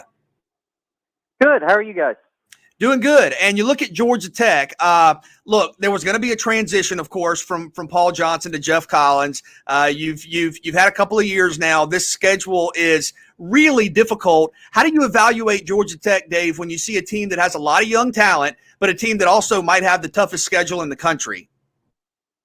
Yeah, I mean, that makes it really hard to evaluate. But they've won 3 games in each of the first 2 seasons of the Jeff Collins era. And even with that schedule, there's an opportunity for 4 or 5 wins with, I think, the improvement that they're going to have on their roster. So I think you would like it to be faster because it's year 3 and you want to get to a bowl game. That might not be possible with the schedule, but an extra win or 2, or if you pull off a miracle in one of these really tough games and get to 6 wins, that is the improvement I'm looking at as possible for Georgia Tech. Dave, what do you think they're gonna? What approach you think they're gonna take on offense? Obviously, Jeff Sims. I mean, 13 touchdowns, 13 interceptions. But you talk about Jordan Mason, talking about Jahmyr Gibbs. Is it gonna be run heavy offense with and then kind of like featuring the pass, or do you think it's gonna be we're gonna let Jeff Sims kind of go out there and trying to like let the game come to him? Because I think you talked about Jeff Sims and him having to take that next step. But what do you think ultimately the offense is gonna look like as a whole? I think it's going to be a little bit more passing. I mean, it's not going to be just rip it all the time with Jeff Sims back there, but I think there's going to be a little bit more trust in him. A quarterback coming from first year to second year usually makes a big jump in terms of his first year starting going into his second year of starting. So I think Sims is ready to take, maybe not take the reins, but be a much bigger part of the Georgia Tech offense this fall. Dave Holcomb, Southern Pigskin, and yeah, I mean, you look at Sims coming in as a true freshman, started right away in that first game against Florida State last year. What's going to be the biggest key for him to take that step forward? Is it minimizing the turnovers? Is it pushing the ball downfield? What are you looking to see out of Sims? I think, as you said, eliminating the mistakes, eliminating the turnovers, a 1-to-1 touchdown interception ratio in 2021, not a very good ratio. So you want to see him cut down on those interceptions, throw more touchdowns, obviously, would be great. And I want to see him be a little bit more accurate. Maybe that means shorter passes, actually, but the 54.9 completion percentage also jumps off at me when I'm looking at his stats as that's an area where he needs to improve. So I'm looking at the cutting down on interceptions and completing more of his passes. Dave, if Jeff Collins can find a way to get to 6 wins, get bowl eligible this year, that's got to be ACC Coach of the Year type stuff. And obviously, when you look at a guy like Jeff Collins, the fan base and patience doesn't really happen in college football anymore. But if he does get to 6 wins, I mean, what would that rank? And does that ease, kind of like some of this angst he's created with the fan base? Yeah, I mean, if he's able to beat, a North Carolina or a Notre Dame, or really pull off a big upset against Clemson or Georgia, and take care of business against the other, non-Power 5 teams that they play, then yeah, I think he's going to be in the discussion for Coach of the Year. The Coastal is getting better because Miami and North Carolina are getting better. But there's still a lot of middle-of-the-road type programs, and I mentioned this in my story that was published yesterday, I think. Pitt, maybe a game that Georgia Tech could steal. Duke is a very winnable game. Virginia Tech are middle-of-the-road programs at this point. So, I'm not saying that Georgia Tech's going to win all those games, but they don't even really need to pull off a huge upset to have a very good season. And Dave, you look at these 5 teams that are in the preseason top 15: Clemson, Georgia, Notre Dame, Miami, and North Carolina. Is there one of those games in particular where, and yes, it's asking a lot, but is there one game out of that group of 5 where you think an upset is most likely or is possible? I guess the 2 are the coastal teams. You see those teams every year. Weird things tend to happen in matchups that every year, although I guess you see Georgia Tech plays Clemson and Georgia every year as well. But the North Carolina game's also in Atlanta, although it's not at Bobby Dodd Stadium. It's at least still technically a home game for Georgia Tech, a road game at least for North Carolina. I think that improves Georgia Tech's chances. And I like Miami going into the season, but who knows if they're going to be a top 15 team on November 6th when they play. So maybe they struggle, that maybe they don't live up to the expectations of number 14. Maybe they get really banged up against Alabama in week 1, and it's just a really different Miami team in November that Georgia Tech plays. I think those are probably the 2 scenarios that I see as the best chance of Georgia Tech beating one of the top 15 teams going into the season. And Dave, when you think about those games, obviously, you know, if Jeff Collins can find a way to get this, I'm still a very, very young Georgia Tech team, a big upset with one of those teams, that would be incredible. But does it really come down to not just trying to get the upset, but how you look in these games? I mean, Clemson, Notre Dame, Georgia, Miami, North Carolina, because none bigger than really North Carolina. That's going to be everybody's going to be watching being a Mercedes-Benz. Does it come down to more, not just we want to win, but if we lose, how we look or how competitive we look in those games? Yeah, absolutely. That's really true. If they're able to keep it close, especially early in the season, if they can keep it close against Clemson, keep it close against North Carolina, I guess a lot of people would say momentum doesn't carry over game to game, week to week, but it just, when you're building a program, you're trying to build confidence in your players and you're trying to win recruiting, there are moral victories. So keeping those games close, especially early in the season, would really help Collins' cause and Georgia Tech, I think, overall. Dave Holcomb, SouthernPigskin.com, has a story up on expectations, the schedule, the young talent at Georgia Tech. Dave, thanks so much. Thanks for having me on, guys. I think it is a really interesting team. That's a great point you make. And look, you're not sitting here saying if you're Georgia Tech, you only want to play these teams close. But I think when you look at this schedule, there is a difference in maybe going out there and not looking competitive and showing progress, even if maybe you aren't winning those games. But I love the backfield, man. You think about Jeff Sims, I thought showed a lot of toughness last year. You think about Jahmyr Gibbs, one of the best playmakers in the country. Tariq Carpenter coming back healthy in the secondary. I think this team is capable of playing with some of these squads. And these teams better be ready when they face Georgia Tech. Yeah, BJ, and I think it comes down to those early series, right? I take you back 2 years ago. Kellen Mond at Clemson on the road. That very first drive, if he hits that receiver stride, that's a touchdown. That's a total different game. Doesn't mean you're going to win the game, but it's a total different game. And to me, BJ, that's kind of how you don't evaluate every team the same. Georgia Tech, unfortunately, because of the brand it is, you expect them to be, a very, very competitive team in the ACC, competing to go to ACC championships or get the 6 wins. Well, BJ, this schedule is about as brutal as it gets. This is when playing Georgia is going to be rough. You talk about expectations for North Carolina, Miami, who I don't know, don't have to play Clemson. Then you talk about the fact that you add Notre Dame. So I think that when you're watching Georgia Tech, the last thing you want a young guy to have is confidence, because he has the talent. If you can give Jeff Sims confidence, handing the ball off to Mason, and obviously, Gibbs. And then you talk about Malachi Carter and those guys on the outside. They got a shot to be good, BJ. And the thing is this. North Carolina really couldn't handle all that hype last year with Sam Howell and those boys. Derek King is still coming off of ACL, and we're going to be counting healthy bodies after their first game of the year. Notre Dame is the brand of all brands. And, Clemson is Clemson. Georgia is probably going to be a stretch, but it just depends on what type of Georgia team. Because if Georgia ain't in it at that point, do they play with the same motivation? I don't know. But if I remember, if Jeff Collins could get the 6 wins with this schedule, BJ, with one of them or maybe 2 of them being against top 5 or top 10 teams, that's got to be ACC Coach of the Year caliber type resume. And it's always unpredictable in the ACC Coastal Division. Remember that. We'll come back with more. BJ Bennett, Ben Troop here with you on a Friday, 3 and Out on the Southern Pigskin Radio Network.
Some big high school football games coming up tonight throughout Southeast Georgia. Kevin Thomas, Christian Gokel. For listeners in our Savannah market, we'll have Benedictine and Christopher Columbus out of Miami. For folks digitally, we will have our high school game of the week fueled by M market. It'll be Johnson and New Hampstead with PJ Zuko. So looking forward to both of those games. Should be a lot of fun tonight. And we mentioned New Hampstead. This weekend, college football's here. You have week 0, and one of the games set for tomorrow, Hawaii and UCLA. And former New Hampstead star Calvin Turner, a big-time playmaker, one of the top playmakers in the country, dynamic, versatile for Hawaii. Last year, he had 4 rushing touchdowns, 6 receiving touchdowns, and took a kick back to the house. So Mr. Turner's doing it all, and you'll see him with Hawaii and UCLA tomorrow. BJ, I mean, most of the time, when you ask a player what they do, and they say, I do everything. That's what everybody says, right? But everybody's looking for a Calvin Turner. And I know, BJ, the easy one to say, oh, you talking about, instead of saying he reminds me of Percy Harvin. No, for you, that's for you youngsters. I get it. But he reminds you of P-Dub. And I'm just saying, Peter Warrick was the original. And BJ, Peter Warrick. Hold on, look at that smile on your face when you talk about Peter Warrick, man. You love. No, it's not. Let me just say this: less to do about where he played, everything to do with how he played. P Dub was that dude. And obviously, BJ, going back to Willie Taggart's first game ever, we sit up there in the press box. P Dub get his number 9, retire. He's up there in the booth with us. But no, Calvin Turner is a guy that every coach would love, offensive coordinator, special teams coordinator, because you got a guy, BJ, that you just get the ball in his hands and get out the way. 4 rushing, 6 receiving, punt return, kick return. So once again, the 9-1-2 is in Hawaii, making it happen. So BJ, all the way from the East Coast, all the way to out west. Shout out to Mr. Turner. And shout out to all the college football players that's getting ready to strap it up, because it was a long time coming. And to those players who weren't able to have a season in 2020, I commend y'all, because they took away what you love and you made it. You made it. Yeah, well said. Braves tonight taking on the team with the best record in baseball in Atlanta, the San Francisco Giants. How about this for a pitching matchup? Max Fried and Kevin Gausman. Gausman's been great for the Giants. I believe has 12 wins. And was a Brave a couple of years ago, but Max Fried goes tonight for Atlanta, and the Braves have a 5.5 game lead in the National League East, despite not playing the last couple of nights. So we'll come back, a busy final hour, 3 and Out, Southern Pigskin Radio Network, ESPNCoastal.com.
College football this weekend.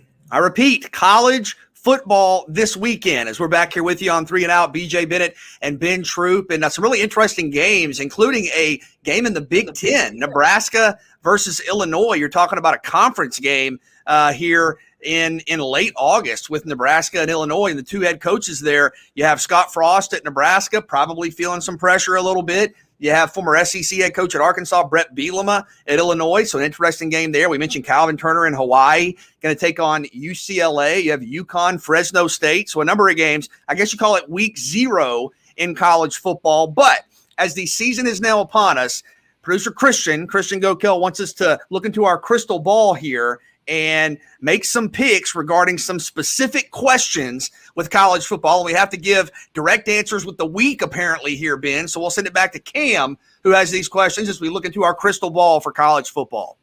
All right, fellas. The first question is going to be the first of the contenders to fall. Who will it be?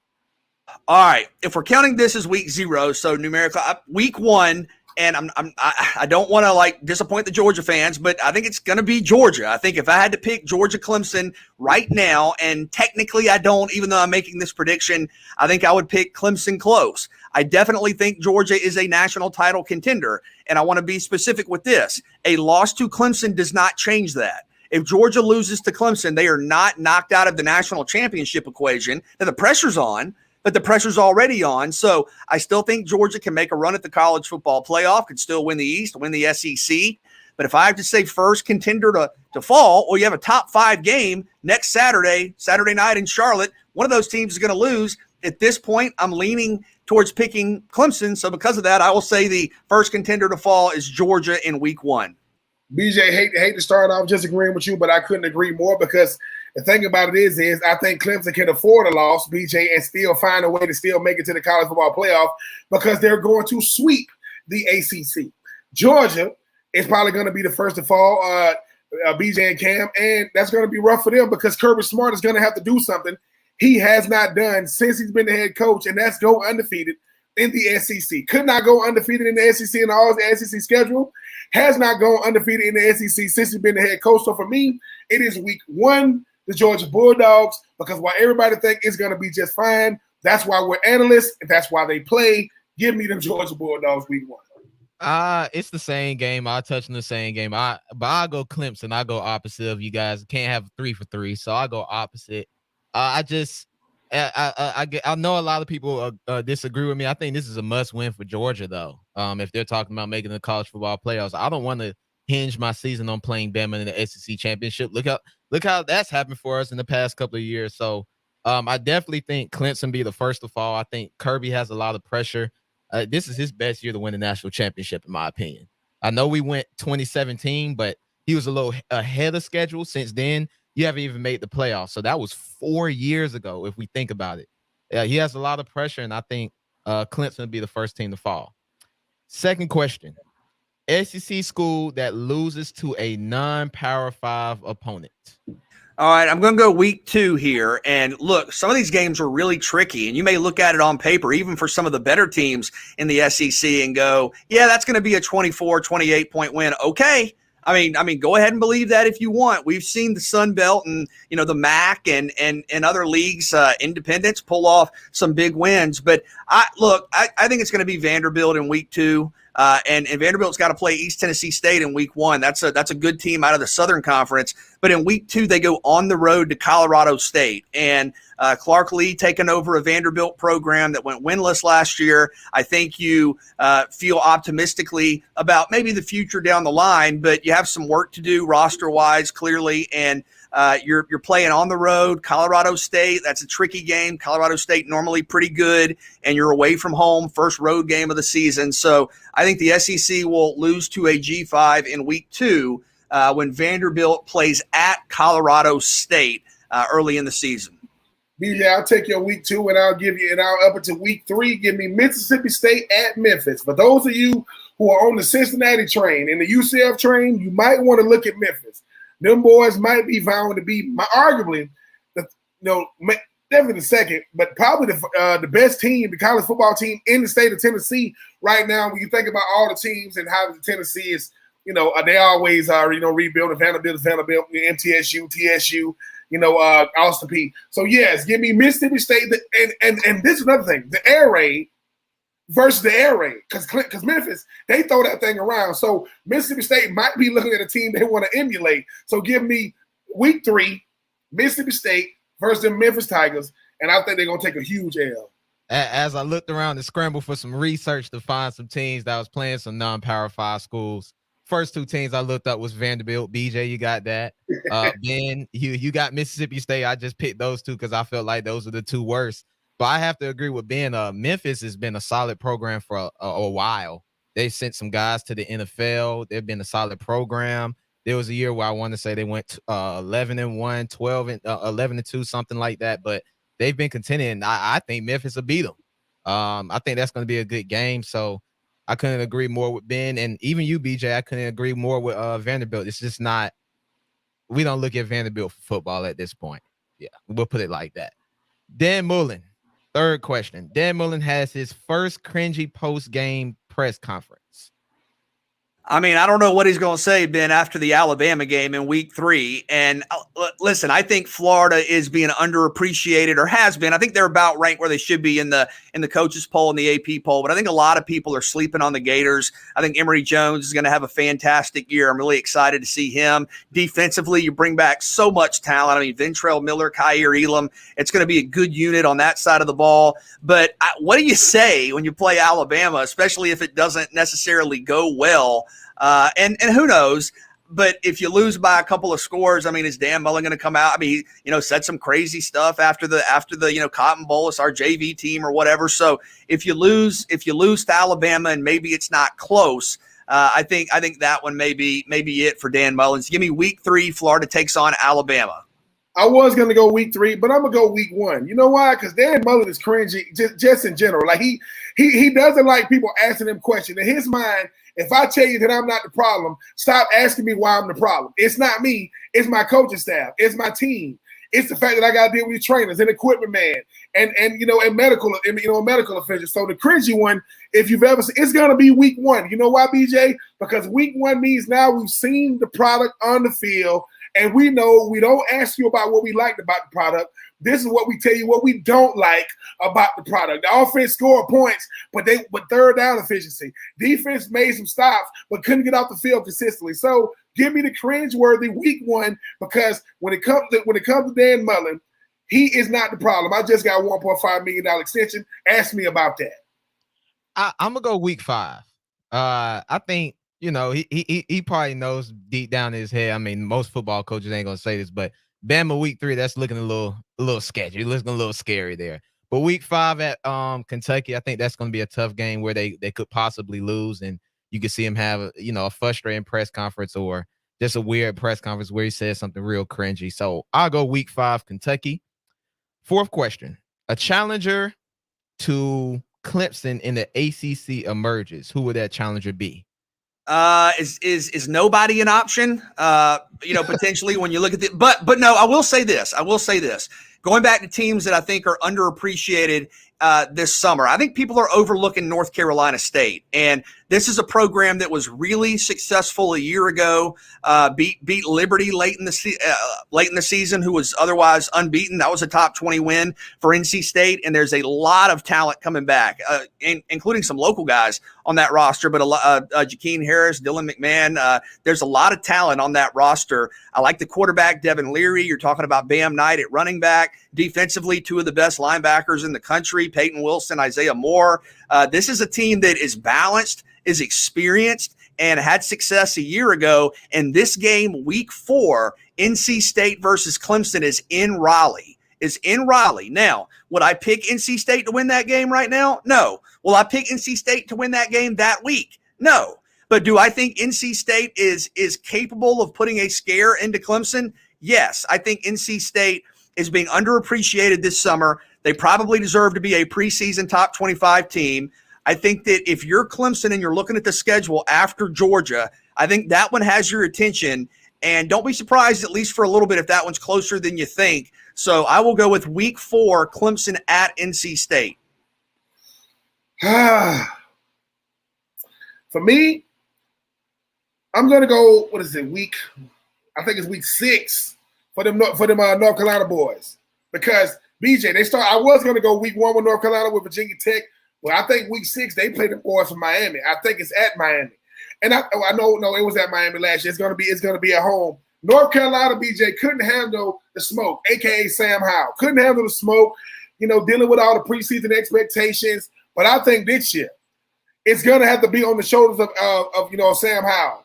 That running game is gone. No De'Ami Brown, those guys on the outside. Now, I know the chemistry, he's already built it. But, BJ, if it's ever going to be a time, this is going to be Sam Howell's last year. He's not coming back.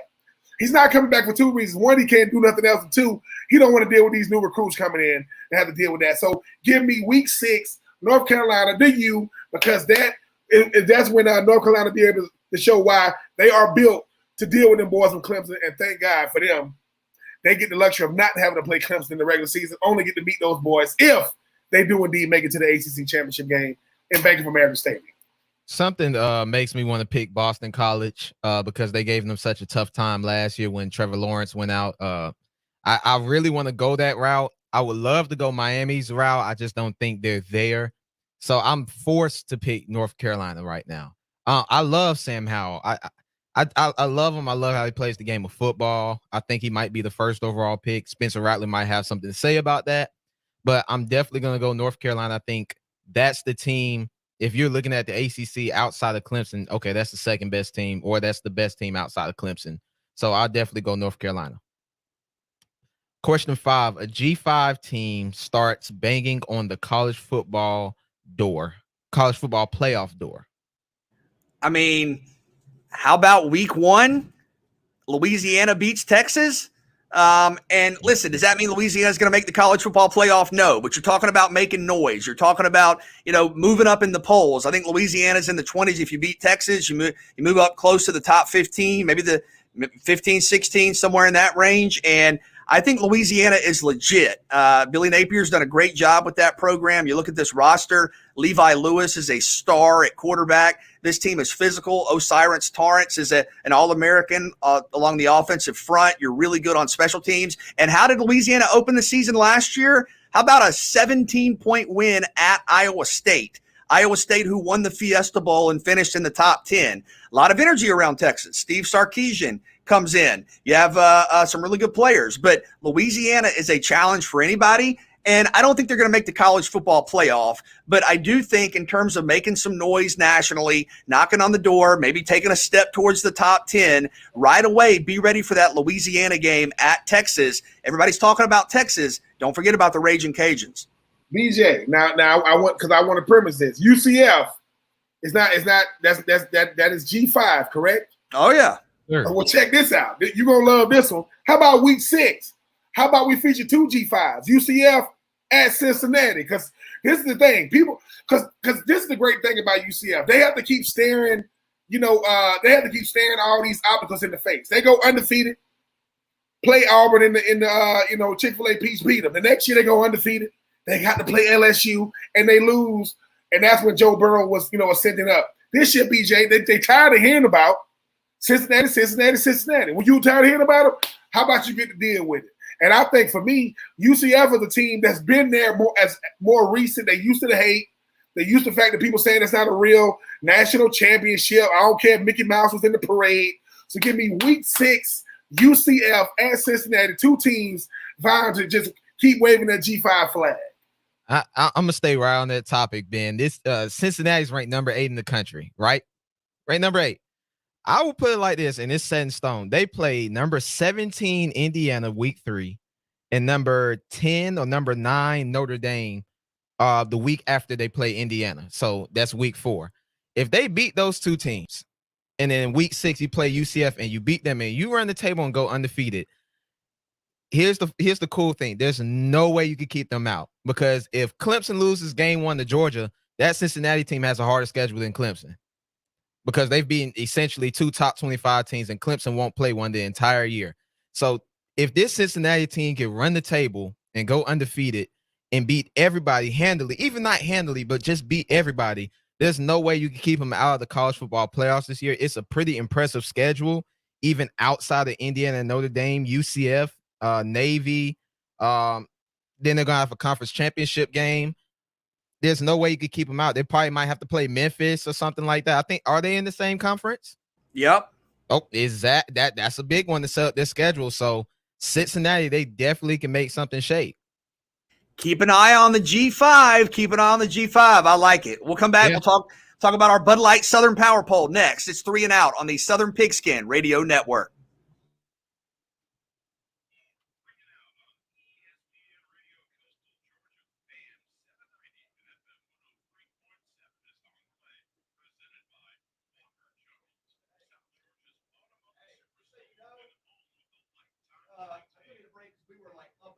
Yeah.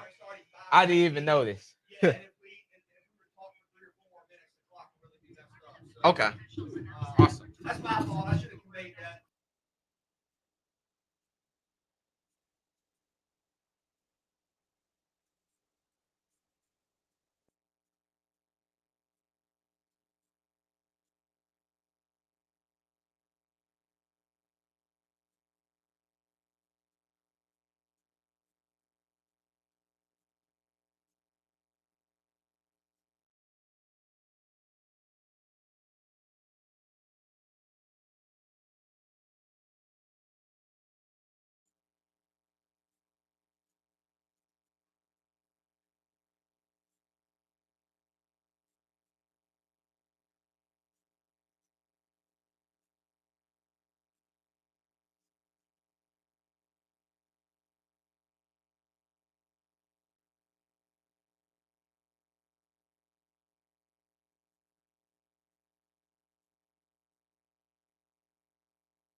We have our preseason Bud Light Southern Power Poll up on southernpigskin.com, and it's a ranking we do every week on Southern Pigskin of the top teams in the FBS coverage area for Southern Pigskin, which is the ACC, the SEC, and the Sun Belt. So how does Clemson compare to an Alabama, a Georgia, an A&M? Where would you rank Coastal Carolina or Louisiana? And Ben, you're talking about some top national contenders. I think this is the way most people have it around the country. I know you talked about this a little bit yesterday, but our top three, no surprise here, Alabama, Clemson, and Georgia. Alabama 1, Clemson 2, Georgia 3. In your mind, what separates those teams? If anything, what is the separation between Alabama and Clemson, Clemson and Georgia, comparing those three teams at the top there?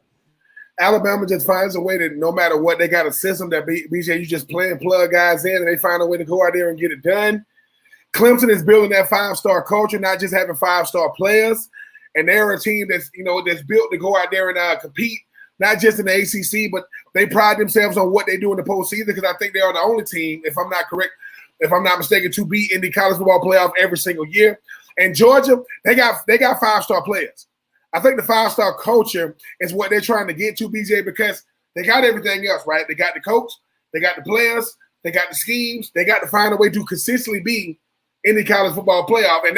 But the one thing these three schools have in common, all in the top 4, top 5 in recruiting.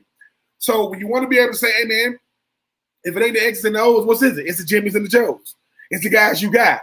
So for me, the gold standard is Alabama. I mean, and we talk about Clemson, man, they're right there. They're 1B, and for Georgia, they got to find a way to beat the best, because the one thing Georgia cannot say, and we'll see week 1, Georgia has not beat Alabama. We'll see what they can do with Clemson. And Clemson is the only team to not just beat Alabama, they demolished them in the national championship when it was Tua versus Trevor Lawrence. The middle of the Bud Light Southern Power Poll, really good teams. Wouldn't surprise me if this order flipped in some respects. I think these teams are pretty comparable. You have Texas A&M coming in at 4, LSU coming in at 5 after a 500 year, North Carolina at 6, Florida at 7, Miami at 8. Now let me ask you this: of Texas A&M, LSU, North Carolina, Florida, and Miami, who has the highest upside? Who has the highest ceiling of all those teams that we've seen in the top 15 nationally? Wow. The highest upside to me, I'm probably going to go with Haynes King and Texas A&M, because I think he's learned behind Kellen Mond.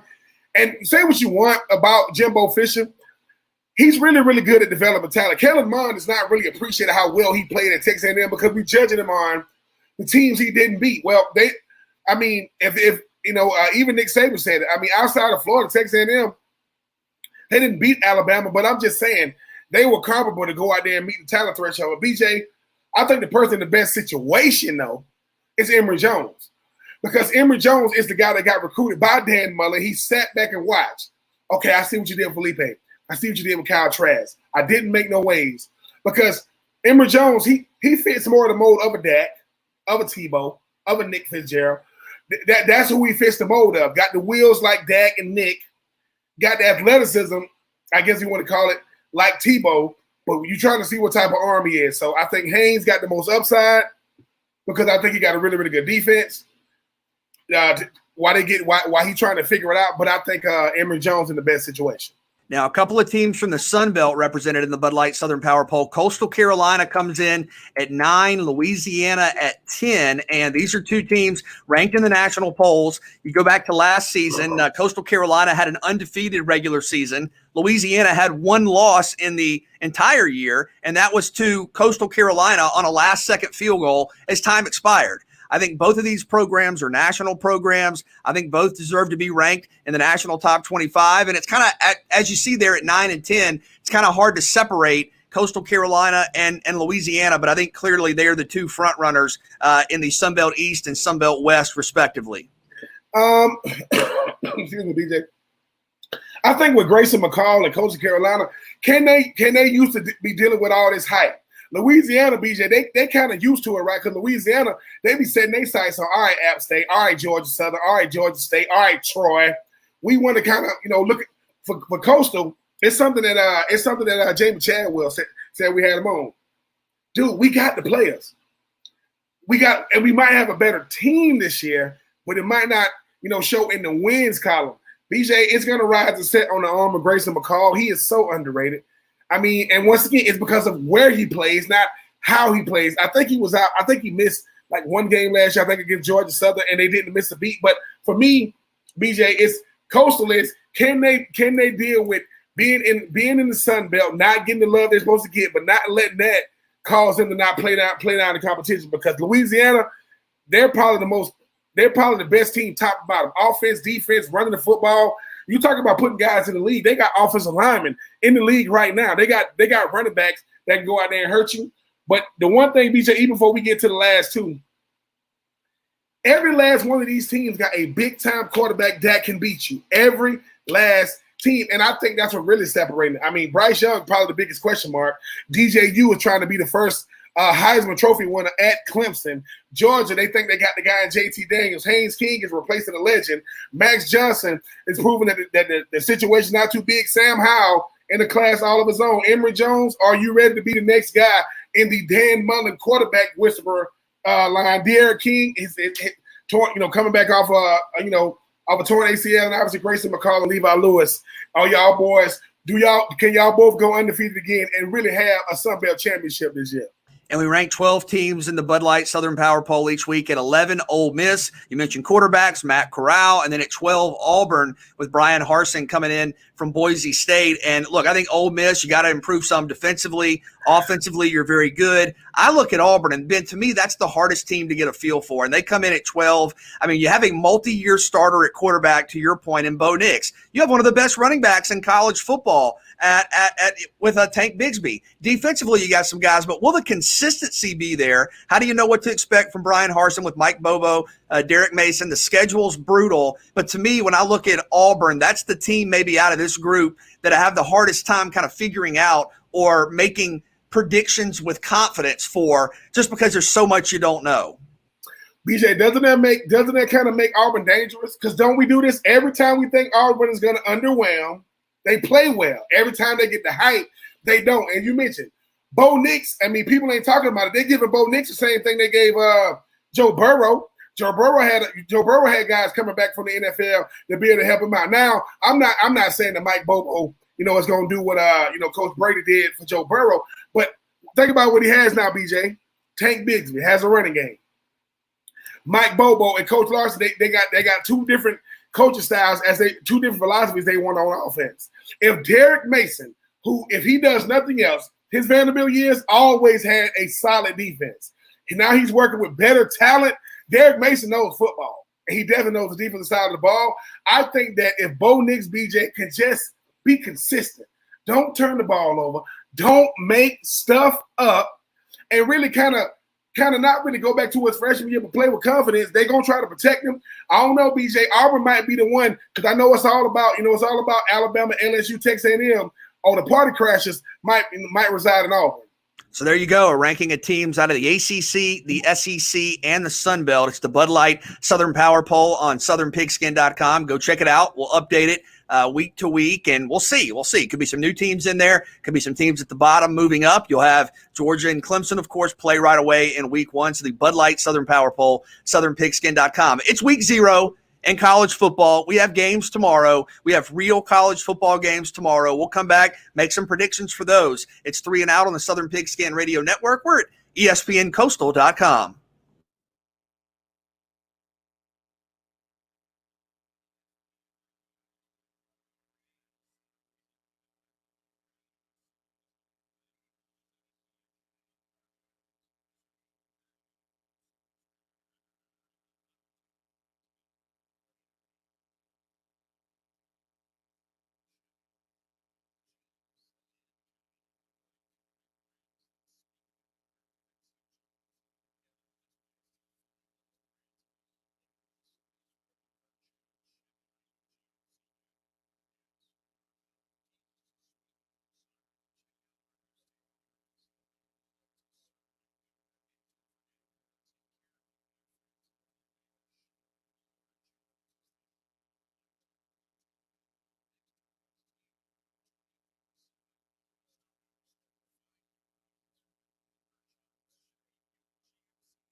Real college football games tomorrow as week 0 set to get underway. And you have some games. Week 1 will be kind of the full start next Saturday where you'll have Georgia and Clemson, et cetera. But week 0 tomorrow in college football, and wanted to get some picks with the spread here. And you do have a Big Ten game. We mentioned, some of the highlights for tomorrow. You have Nebraska at Illinois out of the Big Ten, and that's a game where Scott Frost is probably feeling a little bit of pressure. Not that long ago was on top of the college football world at UCF, went back to his alma mater, hasn't gotten it together yet, and they have a game against Brett Bielema in Illinois tomorrow. Also, we mentioned Hawaii at UCLA in the Rose Bowl tomorrow. You're going to have a former Savannah area standout, Calvin Turner, who's a big-time playmaker for Hawaii on the national stage there in that game. Had 4 rushing touchdowns last year, 6 receiving touchdowns, and took a kick back to the house for good measure. So excited to see Calvin take on UCLA. But, guys, let's see what y'all think here. Nebraska is favored by 7 points at Illinois. Ooh, BJB. Favorite. I mean, BJ. I don't really know what to go off of to going into this season. I really don't know how Nebraska played last year. I know they did not have a winning record. I know they might be getting ready to have some freaking sanctions come down on them with type of things they were doing with, illegally having the practices away from the facility. But I'll go with Nebraska. I think that they're going to be playing desperate football. I think they're going to be playing for their coach, BJ. So give me Nebraska with the points, straight up. I say give me Nebraska as well. I just think Scott Frost kind of desperate about things. He has to bring something to the table this year. They brought him there to win, and I wouldn't say it's gone that way just yet. So I'll take Nebraska. All right, I'm with you guys because, Ben, something both of y'all said, the desperation. I mean, the pressure is there. Illinois, you have a little bit of uncertainty. Brett Bielema taking over the program. So Nebraska, you got to lay 7 points, but I will take Nebraska. There's a big line here. Fresno State favored by 27.5 points as UConn travels across the country to California. BJ, I mean, obviously I'm going to take Fresno State and the points. I mean, UConn, let's face it, I don't know anybody who's ever played at UConn, and UConn is known for more women's basketball than freaking football. So, and the fact that UConn got to travel from Connecticut to freaking California, give me Fresno in the points. Actually, I'm gonna go UConn. I don't ever want to pick a team that's going to win by 27 points, and I haven't even seen them play often. So, I definitely take UConn. Now, I think Fresno will win this game because UConn's a basketball school, but give me UConn, though. I'm with Cam, man. Listen, do I think UConn's going to be good? No. But do I think that Fresno State's a lock to win by 28-plus points? That's a lot. I mean, that's a big line any time of the year. You're talking about the first game of the season. You're playing in late August. Unknowns. You have, just a spotlight on you a week before everybody else. I'm going to take UConn, and maybe they even get that late cover there and score a touchdown at the end. All right, really exciting game in the Rose Bowl tomorrow. Hawaii at UCLA. And UCLA is laying 17.5 points. No, I don't know about no 17.5. I mean, based off of what? I mean, I'm full disclosure, haven't really had a chance to see a lot of UCLA. Haven't had a chance to see none of Hawaii. BJ, I mean, whenever you got a cat from, Mr. Turner from the 912, they're gonna feature him. I'm kind of learning from my last pick. I mean, I think UCLA is gonna win, but 17, give me Hawaii. To make sure they don't not cover this, but give me Hawaii in this one. Yeah, I agree. Give me Hawaii. I don't know if UCLA is that good to win by 18 points against Hawaii, so I'll definitely take Hawaii. This one's kind of surprising to me, the line, because Hawaii beat Houston to end last season. And you think about a couple of wins there. You beat a good program in Houston, momentum from last season into this season. Look, I know UCLA, Chip Kelly, they were competitive. I think they lost like 3 games by 12 points or something like that last year. I understand they're close, and I'm not saying necessarily Hawaii wins, but that's a big line to me, 17.5. I will take Hawaii. And again, as we mentioned, keep an eye on former New Hampstead star Calvin Turner as he plays there in the Rose Bowl tomorrow. All right, 2 more games on the schedule for tomorrow. New Mexico State hosting UTEP. UTEP is favored by 10 points. University of Texas, El Paso. Once again, BJ, now, I think I can't remember his name. I think I played When I was with the Titans, with the all-time leading rusher for New Mexico, and that was back in 2004. So, I mean, I guess I'll take UTEP. Don't really know a lot about either team, BJ. I just think that when you got two unfamiliar teams, you get these type of lines. Anything over 7 points does scare me, but I will go with UTEP. I'll go New Mexico. Two unfamiliar teams to me, but New Mexico's at home. They're comfortable, obviously, so I definitely take New Mexico. Yeah, I don't feel good about this. And like you guys said, I don't really have a ton of familiarity here, but you're talking about UTEP, maybe with a few less questions. So 10 points is a lot, but I'm actually I'll take the favorite here. I'll go UTEP. And finally, San Jose State is a 24-point favorite against Southern Utah. Feels good to talk college football on the show. Real game. Even if we don't know the teams we're talking about, don't know a lot about them. San Jose State laying 24. Yeah, I mean, all I know is that Southern Utah is in the southern part of Utah. I don't even know what Utah is, BJ. I do know what San Jose is. I mean, out there in the Bay. I'm gonna take San Jose to win the game, but 24. Give me them Southern Utah boys, BJ, because I'm just saying, because it's like this. They up by 26. Yeah, man, but Southern Utah is driving. They're gonna kick the field goal before time expires. So give me Southern Utah. Hey, actually, give me San Jose State. I did see them in that top 25 last year. They started off 7-0 for the most part of the season. Got blown out by Ball State the last game of the season. I think it was a bowl game, but I think San Jose State, Southern Utah was 1-5 last year. I think they handled them, and I think they'll win by 24 points.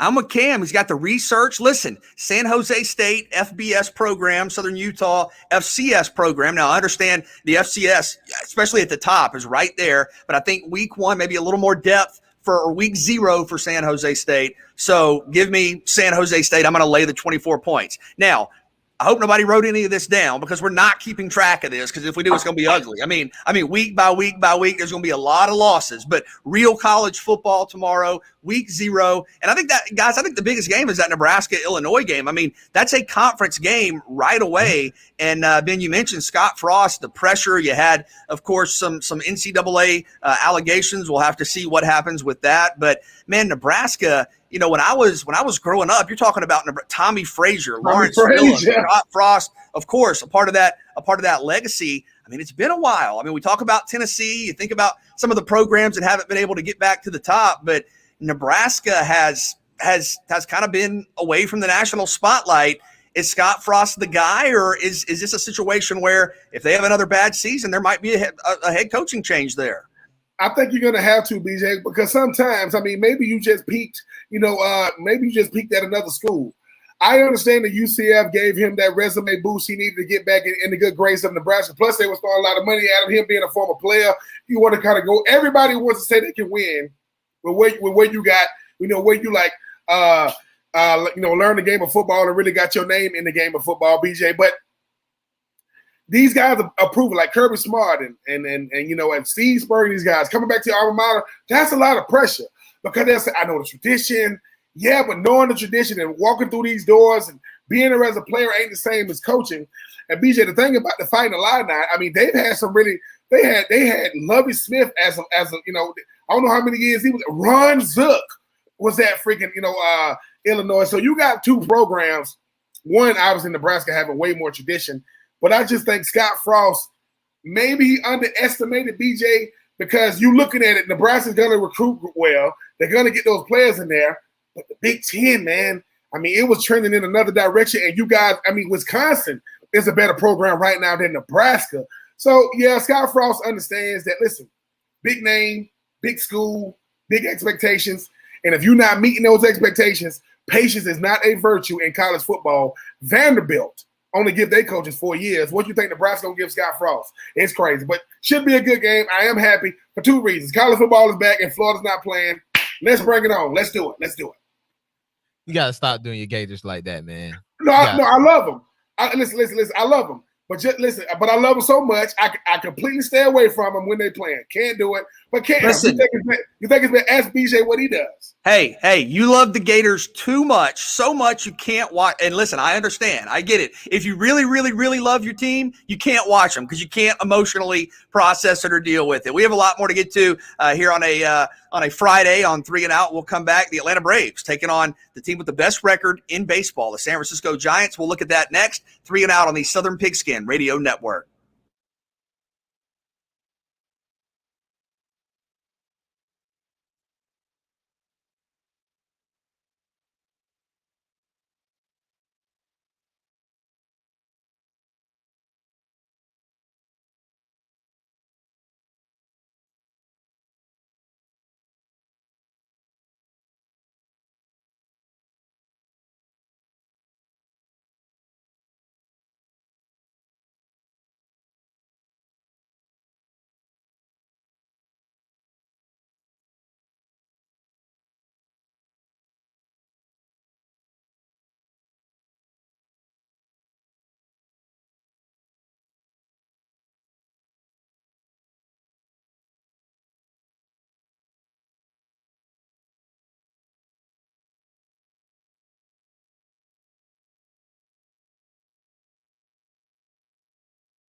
For listeners in our Savannah market, coming up, we'll have Benedictine and Christopher Columbus, big-time high school football game there. Christopher Columbus out of Miami. On our social pages a little bit later, high school game of the week fueled by M-Market.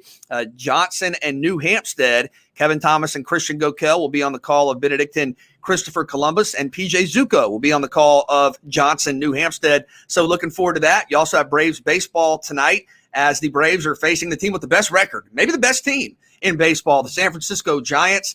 They are 83-44, so a great barometer, litmus test for the Braves, who have a 5.5 game lead in the National League East. But you look at this pitching matchup, Kevin Gausman, former Brave, who's been really good for San Francisco, and then Max Fried, who last couple of weeks has been elite. Max Fried has his ERA down to 3.49, so a sub 3.5 ERA. Ben, I think we're getting the Max Fried we expected to see all season. Kevin Gausman 12-5 with a 2.47 ERA. So the Red Hot Braves, you have the Giants with the best record, a couple of really good pitchers. It's a big series for the Atlanta Braves this weekend.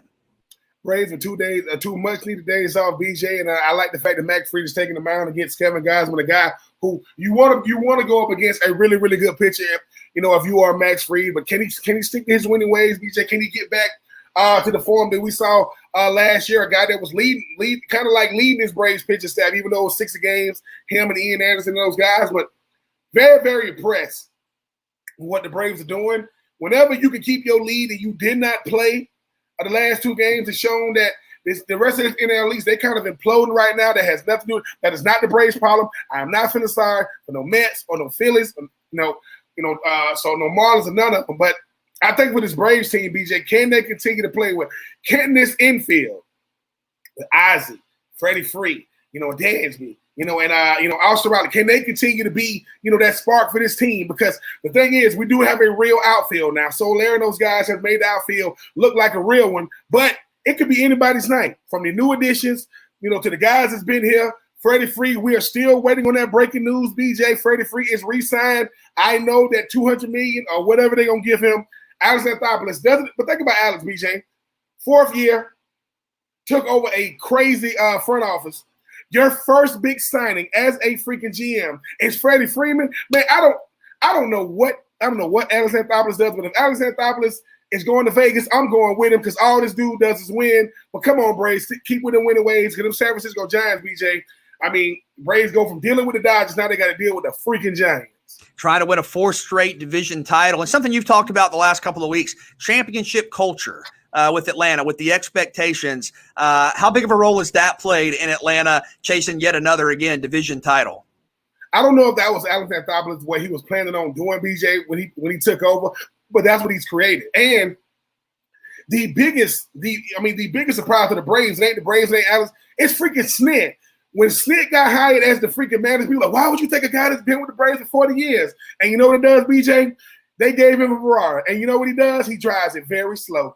He's not going to get in the wreck. He's not going to hit anybody, but it's a nice whip. So Snit, Alex Anthopoulos, what y'all created, because BJ, no Ronald Acuna Jr., no problem. No Marcell Ozuna, no problem. No Mike Soroka, no problem. And they still winning it. That means it's not about the players. It's about the culture, and the culture should always supersede who's out there.